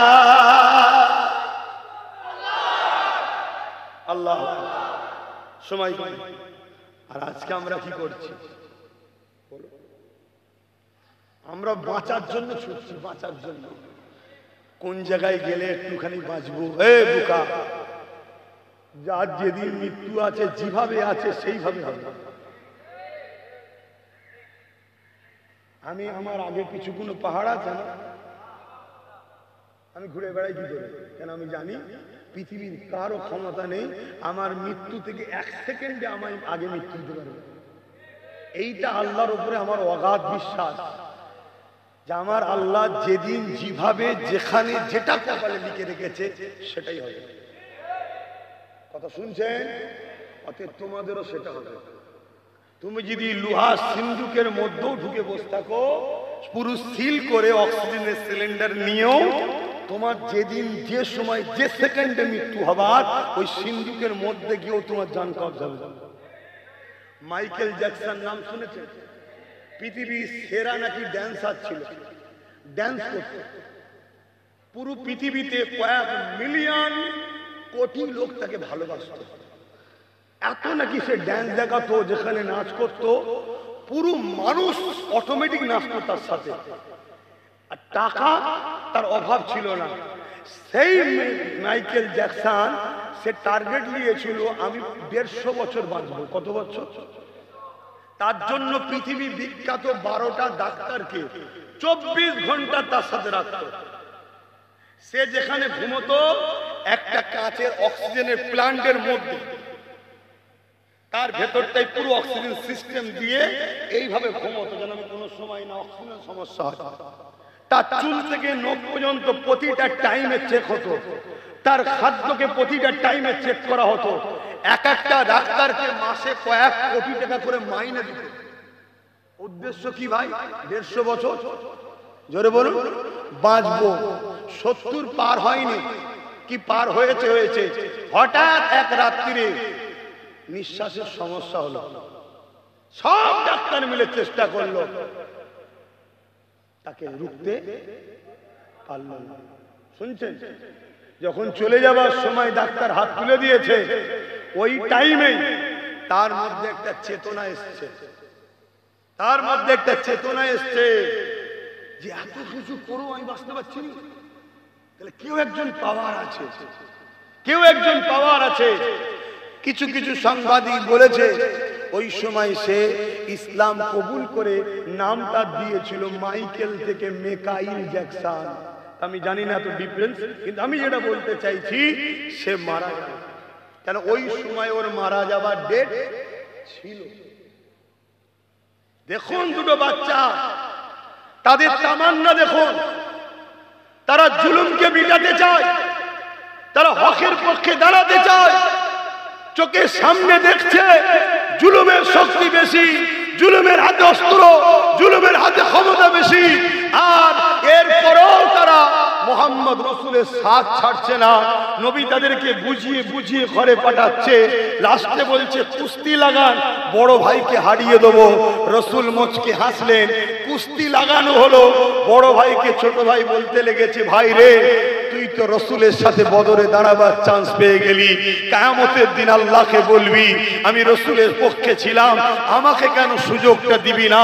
আমি তোকে হালকা টাচ করব, তুই জমিনে পড়ে যাবি, আমাকে তাহলে যাবার সুযোগটা হয়ে যাবে। জোরে বলুন সুবহানাল্লাহ, আরো জোরে বলুন সুবহানাল্লাহ। কথা মতো কাজ। বড় ভাইকে হালকা টাচ দিল, জমিনে পড়লো। ছোট ভাই খুশি হয়ে বলছে, হুজুর দেখুন আমি বড় ভাইকে হারিয়ে দিয়েছি। আল্লাহর নবী বড় খুশি হলেন। খুশি হয়ে নবী হাত তুললেন। আল্লাহ, নবী হাত তুলেছে। আল্লাহ, এই দুটো বাচ্চা আপনাকে কত ভালোবাসে, আমি মোহাম্মদ রসুলকে কত ভালোবাসে। আল্লাহ, আমি মোহাম্মদ দোয়া চাইছি এই দুটো বাচ্চা যেন বদরের শহীদ না হয়ে যায়। জোরে বলুন সুবহানাল্লাহ। নবী যখন দোয়া চেয়েছে হবে। কথা বলছেন না কেন? লড়াই শুরু হলো। অনেক বড় কথা। 313 জন, ওদিকে 1000। 313 জন খেজুরের ডাল, ওদিকে অস্ত্র। 313 জনের কাছে 1000 জন পরাজিত হলো। জোরে বলুন সুবহানাল্লাহ। সব সাহাবাদের নিয়ে নবী বসে আছে। বাচ্চা দুটো এসেছে, হুজুর হুজুর। আমার নবীকে বলছি আনন্দ করে, হুজুর আমি আবু জেলকে মেরেছি। আরেকটা ভাই বলছে আমি মেরেছি। আরেকজন বলছে না হুজুর আমি মেরেছি। আরেক ভাই বলছে না হুজুর আমি মেরেছি। তাদের এই প্রতিযোগিতা হচ্ছে। নবী সাহাবাদের নিয়ে হাসছে। জিবরাইল চলে এলো, ইয়া রাসূলুল্লাহ, ইয়া হাবিবাল্লাহ, এই বাচ্চা দুটোকে বলে দেন আল্লাহ জানিয়েছে ওরা দুজন মেরেছে। জোরে বলুন সুবহানাল্লাহ, আরো জোরে বলুন সুবহানাল্লাহ। আল্লাহ নবীর নজর গেল এক বাচ্চার একটা হাত কাটা। শুনছেন, জালিমরা অস্ত্র মেরে দিয়েছে, হাত দেহ থেকে কেটে আলাদা হয়ে গেছে। আল্লাহ নবীর রহমতের দিল কেঁদে উঠলো। সাহাবাদের বললেন, যাও এই বাচ্চার হাতটা খুঁজে নিয়ে আসো। হাতটা খুঁজে নিয়ে আসা হলো। আহা দয়ান নবী, ময়ান নবী, দোনো জাহানের সুলতান নবী, যে নবীর উম্মত আমরা দাবি করছি, সেই নবী এই বাচ্চার হাতটা লাগালো, লাগিয়ে হাত বুলিয়ে দিয়ে বলল, আল্লাহ এই হাতটাকে আপনি জুড়ে দেন। জোরে বলুন সুবহানাল্লাহ। সঙ্গে সঙ্গে হাতটা জুড়ে গেল। ওই সাহাবী বলছে, আমি বড় হয়েছি, আমার সুস্থ হাত যেটা কাটা নয়, সেই হাতের থেকেও ওই জুড়া লাগা হাত আমার সারা জীবন ক্ষমতা বেশি দিয়েছিল। জোরে বলুন সুবহানাল্লাহ, আরো জোরে বলুন সুবহানাল্লাহ। আজকে সেই নবীর দিন ইসলামকে মিটাবার জন্য, মসজিদ মাদ্রাসাকে মিটাবার জন্য যারাই চেষ্টা করবে তাদের বিরুদ্ধে আমাদেরকে সংগঠিত হতে হবে, ঐক্য হতে হবে, তবেই তো ইমানদার বলে পরিচয় দেওয়া যাবে। আজ বড় দুঃখের সাথে বলতে হয়, কেন্দ্র সরকার ওয়াকফ কালা কানুনের নামে মসজিদ মাদ্রাসা দ্বীন ইসলামের ঐতিহ্যগুলোকে মিটিয়ে দিবার ষড়যন্ত্র করছে। কিন্তু দুঃখের সাথে বলতে হয়, মসজিদগুলোতেও ওয়াকফ নিয়ে আলোচনা হওয়া বন্ধ হয়ে গেছে। মাহফিলগুলোতেও পীর পীরজাদা আলেম উলামারা ওয়াকফ নিয়ে আলোচনা করা বন্ধ করে দিয়েছে। স্পেশাল জনসভা তো করেই না, কমসে কম মসজিদে আলোচনা করো, জুম্মার দিনে কমসে কম জলসা মাহফিলে 5 মিনিট হলো ওয়াকফ নিয়ে আলোচনা করো। যদি কেউ বলে সুপ্রিম কোর্টে কেস চলছে, তো আমি বলবো বাবরি মসজিদের কেসও তো সুপ্রিম কোর্টে চলছিল, কিন্তু আমরা চুপ করে যাওয়ার জন্য, আমরা ঘুমিয়ে যাওয়ার জন্য বাবরি মসজিদের বিরুদ্ধে সুপ্রিম কোর্ট থেকে রায় বেরিয়েছিল এক জজ সাহেবের। কি রায়? সংবিধান বিরোধী রায় বেরিয়েছিল। তাহলে আর যদি এই ওয়াকফ কেন্দ্র সরকার বলে সুপ্রিম কোর্টে কেস চলছে, এই চিন্তা করে আমরা যদি চুপ করে যাই, আন্দোলন বন্ধ করে দিই, আমরা যদি আলোচনা বন্ধ করে দিই, আগামী দিনও আইন হয়ে যাবে সংবিধান বিরোধী রায় বেরিয়ে যাবে। সেদিন তোমার আমার অস্তিত্ব থাকবে না। মনে রাখবে, আল্লাহ পরীক্ষা নিতে লেগেছে।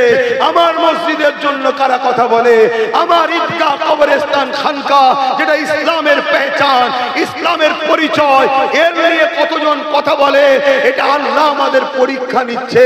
আল্লাহ দ্বীনের জন্য আল্লাহই যথেষ্ট। কেন আমরা দেখেছি আব্রাহা বাদশাহ কাবাকে যখন ধ্বংস করতে এসেছিল, আমার আল্লাহ আবাবিল পাখি দিয়ে আব্রাহা বাদশার নাম নিশানাকে মিটিয়ে দিয়েছে। আজকে যে জালিমরা ওয়াকফ কানুন তৈরি করে আমার মসজিদ মাদ্রাসা, আমার দ্বীনকে ক্ষতি করতে চাইছে, এদেরও নাম নিশানা আল্লাহ মিটাবে। কিন্তু তোমার আমার পরীক্ষা আল্লাহ নিচ্ছে।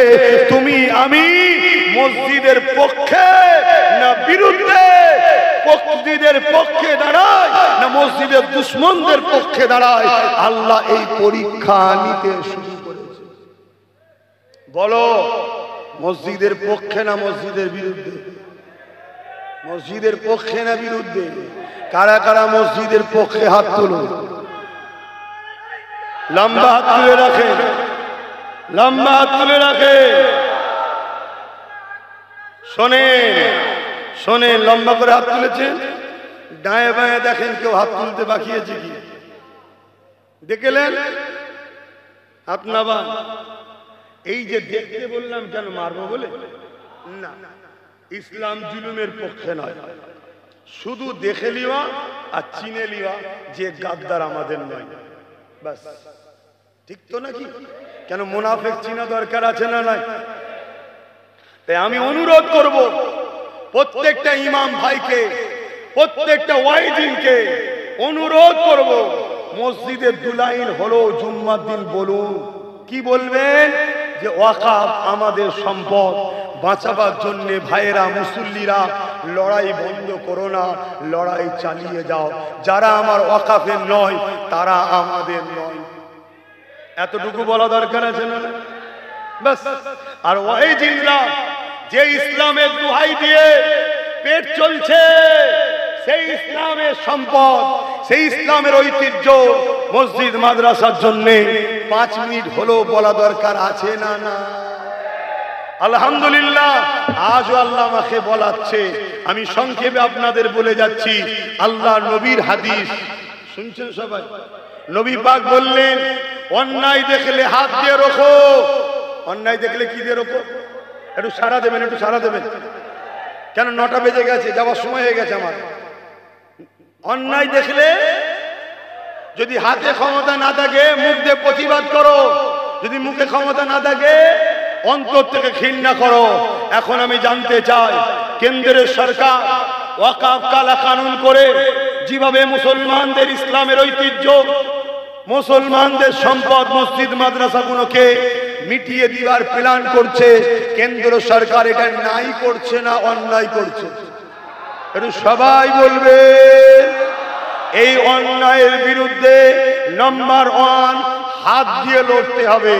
যদি হাতে ক্ষমতা না থাকে মুখ দিয়ে লড়তে হবে। যদি মুখে ক্ষমতা না থাকে অন্তর থেকে ঘৃণা করে দূরে সরে যেতে হবে।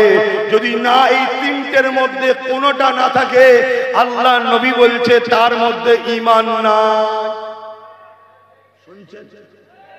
দ্বিতীয় নম্বর কথা, এই বাংলার মুখে মসজিদ বাঁচাও, মাদ্রাসা বাঁচাও, খানকা বাঁচাও, ঈদগাহ বাঁচাও, কবরস্থান বাঁচাও, কেন্দ্র সরকারের বিরুদ্ধে আন্দোলন হবে। রাজ্য সরকার যদি বলে বিজেপির বিরুদ্ধে আন্দোলন করা যাবে না, ওয়াকফ কালা কানুন বিজেপি করেছে, ওর বিরুদ্ধে বাংলায় কথা বলা যাবে না, মসজিদ নিয়ে কথা বলতে পারবে না, কবরস্থান নিয়ে কথা বলতে পারবে না। আমি এই কওমকে জানতে চাই, রাজ্য সরকার এটা ঠিক বলছে না অন্যায় বলছে? জোরে বলো, হাত তুলে বলো। তাহলে রাসূলুল্লাহর হাদিস, অন্যায়ের বিরুদ্ধে হাত দিয়ে লড়ো, রাজ্য সরকারের বিরুদ্ধে হাত দিয়ে লড়তে হবে। যদি হাতে ক্ষমতা না থাকে মুখ দিয়ে প্রতিবাদ করতে হবে। এ রাজ্যের সরকার, তুমি এই কথা বলেছো, অন্যায় বলেছো, হয় ক্ষমা চাও, অন্যায় ভোটটা গিয়ে দিল্লিতে চাও। এই কথা বলা দরকার আছে না না? 3 নম্বর কথা, যদি মুখ দিয়ে বলতে নাও পারো, রাজ্য সরকারের এই অন্যায়ের জন্য একে ঘৃণা করে এর থেকে সরে যেতে হবে। এই তিনটের মধ্যে কোনোটা যদি না পাওয়া যায়, তার মধ্যে রাসূলুল্লাহর হাদিস অনুযায়ী ঈমান নাই, ঈমান নাই, ঈমান নাই।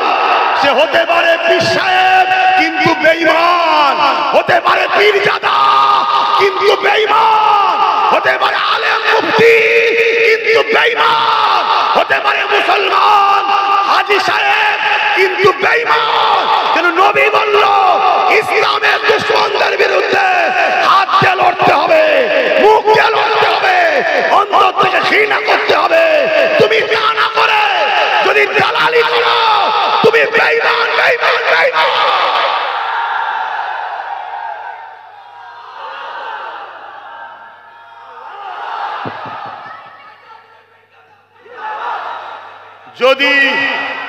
যদি বেঈমান টিমে কোনো মুফতি মাওলানা মনে করে আমার ভুল ফতোয়া হচ্ছে, ওপেন চ্যালেঞ্জ দিচ্ছি, আমি বাহাসের জন্য প্রস্তুত। সরকার তোমার, পুলিশ তোমার, জায়গা তুমি ঠিক করো, কিন্তু ওই ঘরের মধ্যে স্বামী স্ত্রীর মতো গুজুর গুজুর হবে না। প্রকাশ্য লাইভ টেলিকাস্ট হবে, পুরো বাংলা পুরো দেশ দেখবে, প্রমাণ করা হবে অন্যায়ের প্রতিবাদ হাত দিয়ে করতে হবে। হাতে না থাকলে মুখ দিয়ে, মুখে না থাকে অন্তর থেকে ঘৃণা। এই তিনটে যার মধ্যে নেই, তার মধ্যে রাসূল বলছে ঈমান নেই। তুমি প্রমাণ করো। যে সরকার বলল বাংলায় মসজিদের হয়ে কথা বলা যাবে না, মাদ্রাসার হয়ে কথা বলা যাবে না, কবরস্থানের জন্য কথা বলা যাবে না, এক কথাই বিজেপির বিরুদ্ধে আন্দোলন করা যাবে না। যদি আন্দোলন করো আমি সব থেকে বড় তোমার দুশমন হব। এই সরকারকে এরপরও সাপোর্ট করলে ঈমান থাকে কি করে? তুমি একটু দলিলটা আমায় বুঝাও। কথা শুনছেন না শোনেন? এরপরও কিছু মুসলমান কি বলবে জানেন? যে সবই বুঝছি, কি করব, ডাকাত চলে আসবে তো, চোর আছে থাক, ডাকাত চলে আসবে তো। কিন্তু শুনে রেখে দাও, এরা মুনাফিক, এরা মুনাফিক। এরা যদি মুমিন হতো, এরা চোরের উপরে ভরসা নয় আল্লাহর উপরে ভরসা করত। ভয় ডাকাতকে নয় আল্লাহকে করত। শুনছেন না শোনেন না? আরে আমরা সালাউদ্দিন আইবির উত্তরসূরি, আমরা খালিদ বিন ওলীদের উত্তরসূরি, আমরা ফারুক আজমের উত্তরসূরি, আমরা হায়দারে কাররার মাওলা আলীর উত্তরসূরি। আজকে এক ইরান পৃথিবীর দাদাকে ঠান্ডা করছে। শুনছেন না শোনেন না? আমার রাজ্যের কিছু মিডিয়া আমার দেশের এখন সব কাঁদছে, দেখো না গো কেমন করে মারছে। আর যখন প্যালেস্টাইনের 45,000 বাচ্চাকে মেরেছিল, এই দালালগুলো তখন ছিল। এই শুনছেন না শুনেন? আচ্ছা বলুন তো, আমার দুশ্মন কম না বেশি? আপনাদের থেকে কম না বেশি? আপনারা ভয় খেয়েছেন? আমি তো ভয় খাই। কেন? আমি জানি আমার তকদিরে যেটা লিখে পেটিয়ে চাললাম সেটা ঘটবে। এটাকে চেঞ্জ করার কারো ক্ষমতাও নেই, আর এইটাকে বাড়াবারও ক্ষমতা কারো। কিন্তু আমি যে কথাগুলো বলছি একটা কিছু ভুল বলছি। তাহলে আসুন আসুন আসুন, এতদিন পানি ছিল না, তায়াম্মুম করে নামাজ পড়েছেন। এখন পানি থাকার পরও তায়াম্মুম চলবে? এতদিন নওশাদ সিদ্দিকী ছিল না, ইদিক উদিক আমরা করেছি। নবী বংশের আওলাদ যখন নেতৃত্ব দিতে নেমে গেছে, আজ চলছে সেটা কেন? এবারে নবী বংশের আওলাদের সাথে আমরা থাকবো, রাজি আছেন না নাই? ওপেন বলে যাচ্ছি, রাজি আছেন না নাই? এবারে আপনাদের কারো মাথায় যেতে পারে, হুজুর ধর্ম সবাই এসে এসব বলছেন কেন? আর লজ্জা করে কি হবে, সব ধর্মগুরু তো গায়ে মেখে ফেলেছে। আমার জন্য তো খুব ভালো, আর লজ্জা করে লাভ নেই, তো কাতার ভাগ হয়ে গেছে। শয়তানের কাতার মুমিনের কাতার, শয়তানের কাতার মুমিনের কাতার ভাগাভাগি হয়ে গেছে। শয়তান শয়তানকে নিয়ে চলো, মুমিন মুমিনকে নিয়ে চলবে। তাতে আমাদের কি কপালে রেখেছে আল্লাহ জানে। আমরা মার খেলেও আল্লাহর জন্য রাজি, আর আল্লাহর জন্য বিজয় হলেও আমরা রাজি। ঠিক না বেঠি? কেন? আমরা ইতিহাস পড়েছি, আব্বাজান ইব্রাহিম আলাইহিস সালামকে নমরুদ যখন আগুনে ফেলেছিল, বিশাল আগুন, এই গ্রাম কি নাম বলো? খরকি গ্রামের মতো বড় এলাকা নিয়ে ইরাকের ব্যাবিলন শহরে নিজের চোখে দেখে এসেছি। নামতে চেয়েছিলাম গর্তটায়, প্রশাসন নামতে দেয়নি। বিশাল এলাকা, একটা গর্ত এলাকা, সেই জায়গাতে এক মাস ধরে কাঠ জড়ো করে আগুন ধরিয়ে আব্বাকে আগুনে ফেলছিল কে? জালিম অত্যাচারী শাসক নমরুদ। আব্বাজানকে যখন আগুনে ফেলা হয়, আব্বাজানকে জিবরাইল এসে বলেছিল, অনেক বড় কথা, ওইদিকে যাচ্ছি না, আগুনে ফেলে দিয়ে এদিকে গিরগিটি চেনেন? গিরগিটি, গিরগিটি যদি চিনতে চান, ভাটপাড়ার ওই ভাটটাকে দেখবেন, চিনতে পারবেন। ওই ভাটপাড়াটা ভাড় আছে না? কিছুদিন আগে বলছিল মুসলমানদের দোকানে পাঞ্চা ছাড়াবে না, মুসলমানদের বিরিয়ানি খাবে না। একবার বলো না, মুসলমানদের তেল লোবো না। অসুবিধা হচ্ছে? কষ্ট হচ্ছে? আমার আব্বা জান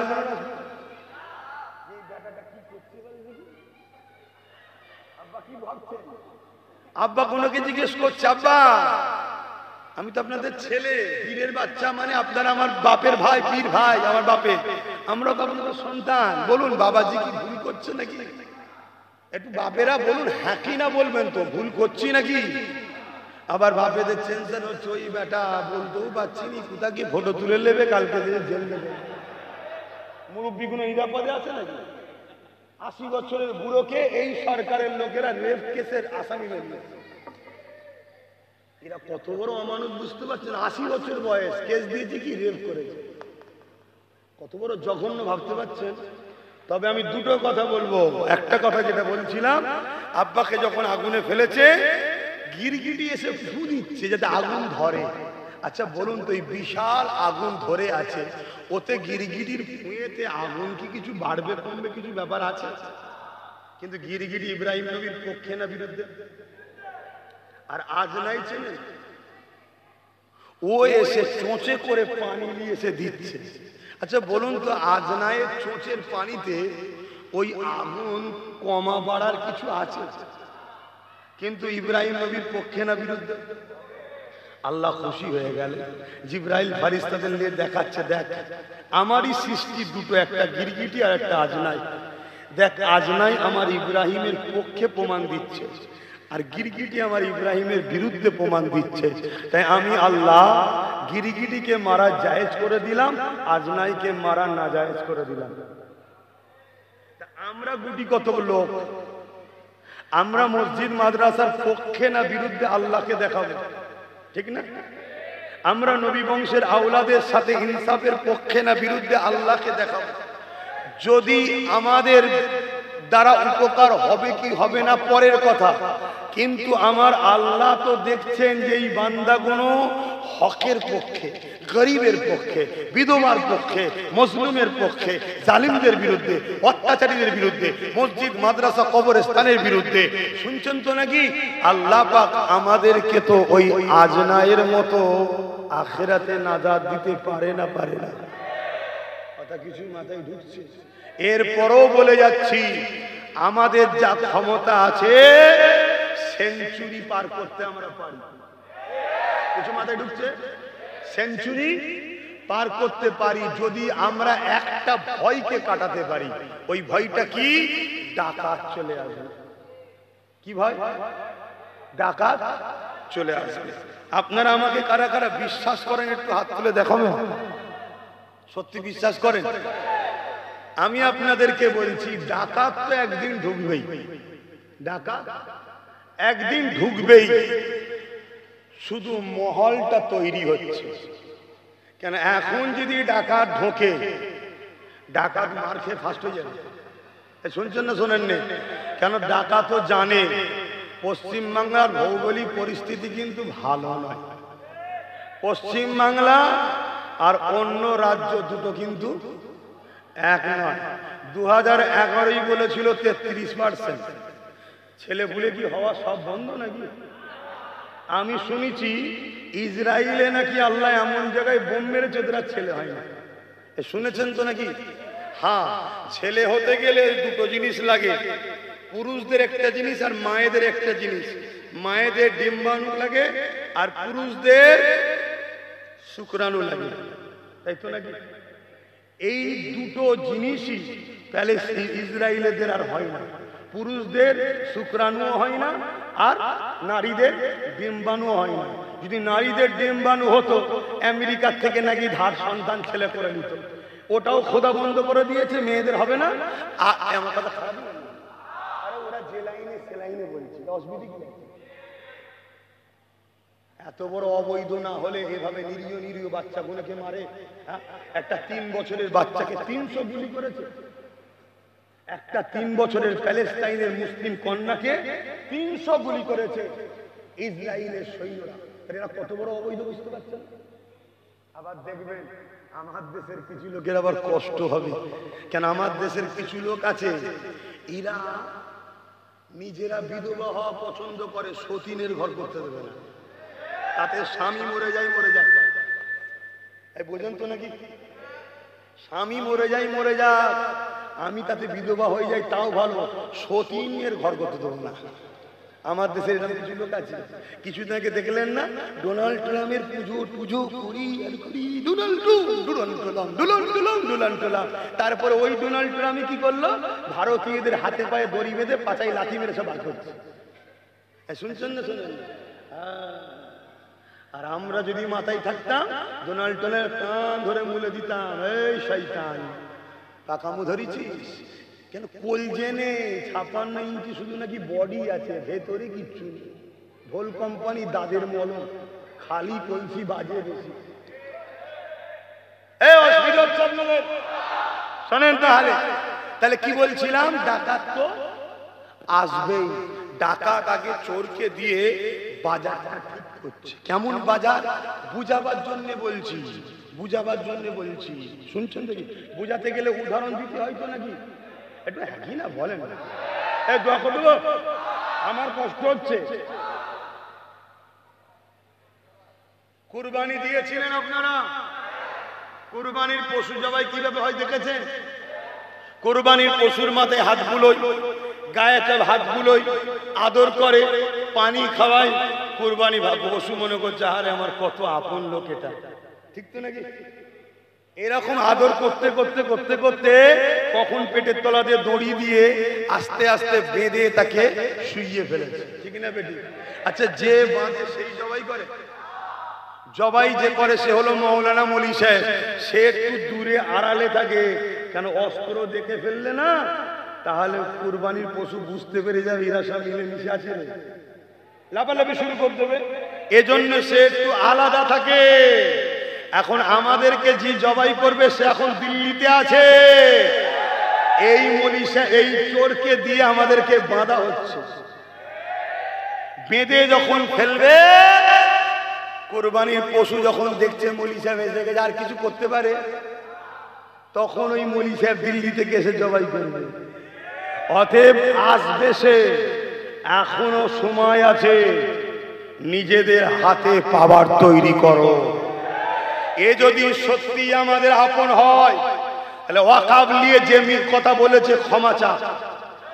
দ্বিতীয় নম্বর কথা, সত্যিকারের যদি আমাদের আপন হয়, 100-র মধ্যে 95টা আমরা একে সাথ দিয়েছি, তাহলে দীঘায় যদি কারো জন্য 300 টাকা খরচ করে কারো ধর্মস্থান করতে পারে, আমাদের জন্য 200 কোটি খরচ করে ধর্মস্থান করতে হবে।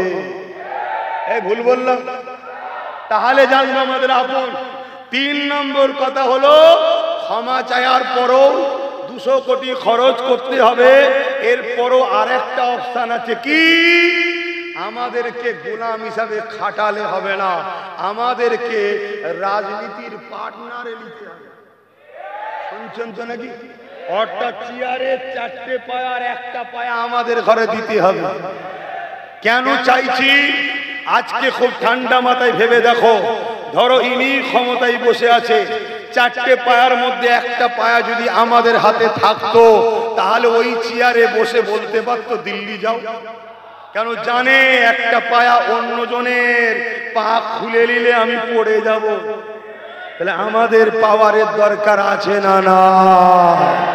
ব্যাস, আমি আব্বাস সিদ্দিকী হুজুর জলসা করব, ঠিক আছে, তুমি ইমাম সাহেব নামাজ পড়বে, ঠিক আছে, কিন্তু তোমাকে আমাকে ভাবতে হবে এই যুব সমাজকে নেতৃত্ব দিয়ে এদের ঘরে সামনে আগিয়ে পাওয়ার তৈরি করতে হবে। আর না হয় আমি তুমি খেটে খেটে খেটে খেটে ভিত কাটবো, দেয়াল তৈরি করব, কলম তৈরি করব, ঢালাই দেবো, আর ঘর হয়ে যাওয়ার পর তারা থাকবে আর আমাদেরকে বলবে দিল্লি চলে যাও, কালকে বলবে পাকিস্তানে যাও। তাহলে নিজেদের হাতে পাওয়ারের দরকার আছে না? না। এজন্য আব্বাস সিদ্দিকী 2021 থেকে নওশাদকে নিয়ে বিয়ে বুঝাচ্ছে যে আমাকে নয় রে, ওকে সাথ দে। ভুল করছি? আজকে সুপ্রিম কোর্টে রাজ্য সরকার কেস করেনি, নওশাদ কিন্তু কেস করেছে। ওর সাথে যদি 40টা থাকতো, কেস বাড়তো না কমতো? তাহলে উপকার হতো না ক্ষতি হতো? বিভিন্ন রাজ্যে আমাদের ছেলেরা কাজ করে মারছে, একবারও মুখ খুলেছে? নওশাদ কিন্তু মুখ খুলেছে। আমার আর একদল ভাই আছে যাদেরকে আল্লাহ একটু ক্ষমতা দিয়েছে, তাদের উদ্দেশ্য করে বলছি, শোনো, তোমাকে প্রথম চুষবে, তারপরে তেজপাতার মতো ফেলে দেবে, আবার একটা নিয়ে আসবে, তোমাকে তার দ্বারা সাইজ করবে, তাকে চুষবে, আবার তেজপাতার মতো ফেলে দেবে। তাই মুসলমান, নুন হও, তেজপাতা নয়। কি হও? নুন। নুন বেশি নিলেও বিপদ, আর না নিলেও বিপদ। অতএব আমাদের ছাড়াও চলবে না, আর আমাদেরকে গিলে ফেলবো এ ভাবারও স্বপ্ন দেখবেও না। কেন? জহর। কথা মাথায় ঢুকেছে? এখন বলুন, যা কিছু আলোচনা করেছি, এই আলোচনায় আমার উপরে কেউ বেজার হলে একদম আল্লাহকে সাক্ষী রেখে হক কথা বলুন, বেজার হয়েছে? বেজার যদি না হন, ওয়াকাব বাঁচাবার জন্য আগামী দিন আপনাদের এলাকা আন্দোলন করব। আপনারা আমার ডাকে সাড়া দেবেন তো নাকি? কথা বলুন, সাড়া দেবেন তো নাকি? হাত নামান। সব জায়গায় করে করে, সব জায়গায় ওয়াকাব আন্দোলন করে করে মানুষকে জাগিয়ে জাগিয়ে জাগিয়ে শেষ পশ্চিম বাংলার রাজধানী যে জায়গায় আমার ক্ষমতা আছে, কলকাতাতে আমি নিয়ে যাব ব্রিগেডে। আমার ডাকে খবর পেলে নিজেদের গাঁটের পয়সায় খারি খরচ করে নিজেদের পয়সায় খেয়ে কারা কারা ওয়াকাফের জন্য ইনসাফের জন্য ব্রিগেড যেতে রাজি আছে? এ হাত ধোকা নয় তো, এ হাত ধোকা নয় তো, এ হাত ধোকা নয় তো। আলহামদুলিল্লাহ, নারে তাকবীর, আরো জোরে নারে তাকবীর, লাব্বাইক। হাত তুলে তুলে বলুন লাব্বাইক, লাব্বাইক। আপনারা বলবেন ইয়া রাসূলুল্লাহ, লাব্বাইক, লাব্বাইক, লাব্বাইক, লাব্বাইক। নারে দিবা, নারে দিবা। ভারতবর্ষ, ভারতবর্ষ, পশ্চিম বাংলা, ভারতবর্ষের সংবিধান, ভারতবর্ষের ঐক্য। নারে দিবা। আপনাদের ক্ষতি করার জন্য চিল্লালাম তো, দিন ইসলামের ক্ষতি করার জন্য চিল্লালাম তো। ও আমি আর আমার ভাই হলাম ইসলামের দুশ্মন, এই জন্যই তো সুপ্রিম কোর্টে কেস করেছে, আর আজও আমি চিল্লাচ্ছি। আর বাকি সব এক হুমকিতে ঘরে ঢুকে গেছে। তবে আমি তাদেরকে অনুরোধ করব, বেরিয়ে আসেন ভাই, আসেন। আমি আব্বাস সিদ্দিকী ওপেন ডাক দিচ্ছি, আলেম উলামা ইমাম মাওলানা মুফতি আসেন। সামনে দাঁড়াতে হবে না, পিছনে সাইডে আসেন। যদি বুলেটের গুলি খেতে হয় আগে আমি খাবো। দেখি কোন মায়ের লাল জন্ম হয়েছে, ইসলামকে মিটাতে চাইছে, তাদেরকেও একটু আমাদের দেখা দরকার আছে না? না, আজ আমাদের সব থেকে বড় ক্ষতি করেছে আমার কওমের একদল মুনাফিক উলামা আর একদল মুনাফিক মুসলিম নেতারা। তারা আমাদের সবচেয়ে বড় ক্ষতি করেছে। আমাদের সঙ্গে আমাদের মতো থাকে আর গোপনে গিয়ে ইসলামের দুশমনদের থেকে টাকা পয়সা বিক্রি করে আমাদের ঘরে। আল্লাহ আমাদেরকে বুঝার তৌফিক দিক। এখন আমি সালাম দেব, সকলে একটু দাঁড়িয়ে যান। ইয়া নবী সালাম।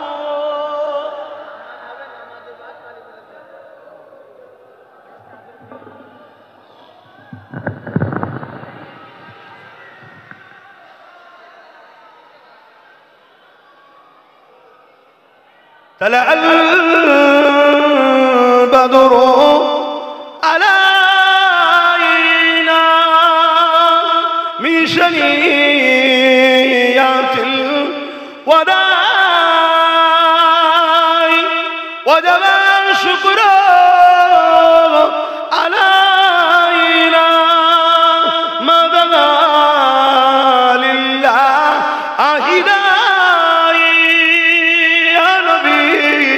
سلام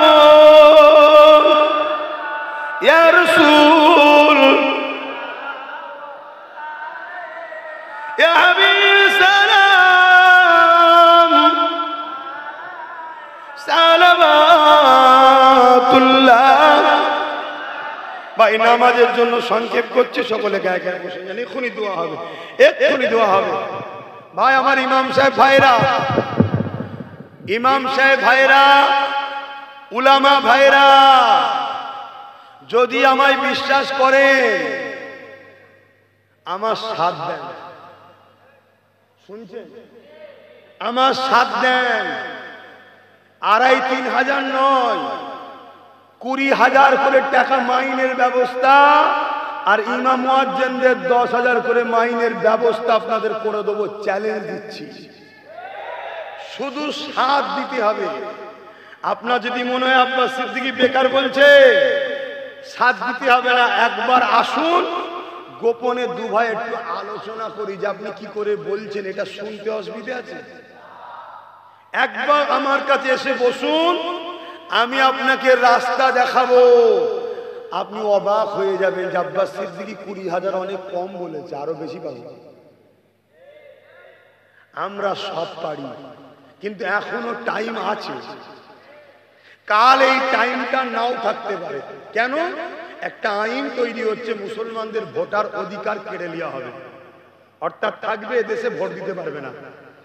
তখন আপনি গুজে গুজে দিল, আমার কিছু করার আর থাকবে? ভাই 1000 নোট কারো কাছে আছে আগেকার? আছে কেউ যদি এখন এসে বলে মসজিদে 1000 টাকার নোট 1 লাখ টাকা দিলাম, নেবে মসজিদ কমিটি? বলে দূর হয়ে যেখান থেকে, যখন ছিল 2000ই দিলিনি, এখন দিয়ে এসছিস। ঠিক না বেটি? এখনো সময় আছে। আল্লাহর রাস্তে বলে যাচ্ছি, বারাইপুর মসজিদের ভেতরে ঢুকে পিশাব করেছে, বিচার হয়নি। ইমামের ঘর পুড়িয়ে দিয়েছে, ইমাম সমেত পুরাতে গেছিল, বেচারি বেঁচে গেছে, বিচার হয়নি। ক্যানিং এ 3টে উলামাকে বেউজ্জতি করেছে, লাস্টে চাপে পড়ে উলামারাই বলছে ভিডিও তুলে নাও, বিচার হয়নি। এখনো সময় আছে। তোমরা একটা বার আমার সঙ্গে বসো, আমার সঙ্গে আলোচনা করো, আমি যে সাজটা দিতে বলবো সে সাজটা দাও। আল্লাহর জাত পাকের কসম করে বলছি, যার কুদরতি হাতে আমার জান আছে, মাসে 20,000 টাকা ইমামের ভাতা নয় মাইনে হবে, মুয়াজ্জিনের 10,000 হবে। প্রত্যেকটা মা বোন বাপ ভাইদেরকে বলি, ওই যে 1,1200 টাকার ভিক্ষা নিচ্ছ, প্রতিটা বাড়িতে একটা করে ছেলে কমসে কম তার মাথা পিছু 12 থেকে 15,000 টাকা মাসে দেওয়া যাবে প্রতিটা সংসার। কারো লাগবে না, আমাদের টাকা এত আছে। সেই টাকা সব লুট হচ্ছে, সব চোরেরা ভাগ বাট্টা করে খাচ্ছে। 75,000 বিঘে জায়গা শুধু রাজ্য সরকারের চামলারা চুরি করে খাচ্ছে। কত বিঘে ভাবতে পারছে? তাও কি ভিআইপি জায়গা সব?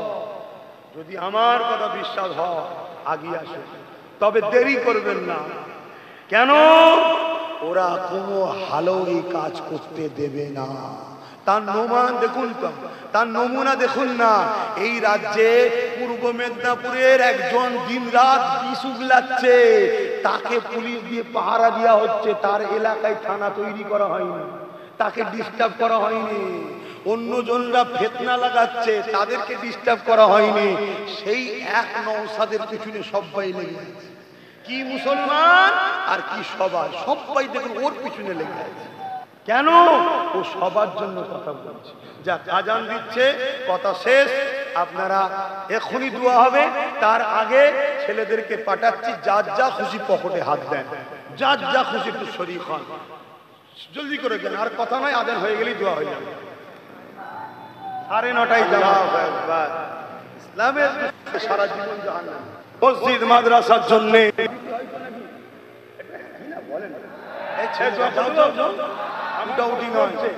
একটা লোক উঠবেন। এই জাম্পা, এই যে মুরব্বী কুরবানি দিয়েছিলেন আপনারা, কুরবানি দেখেছেন।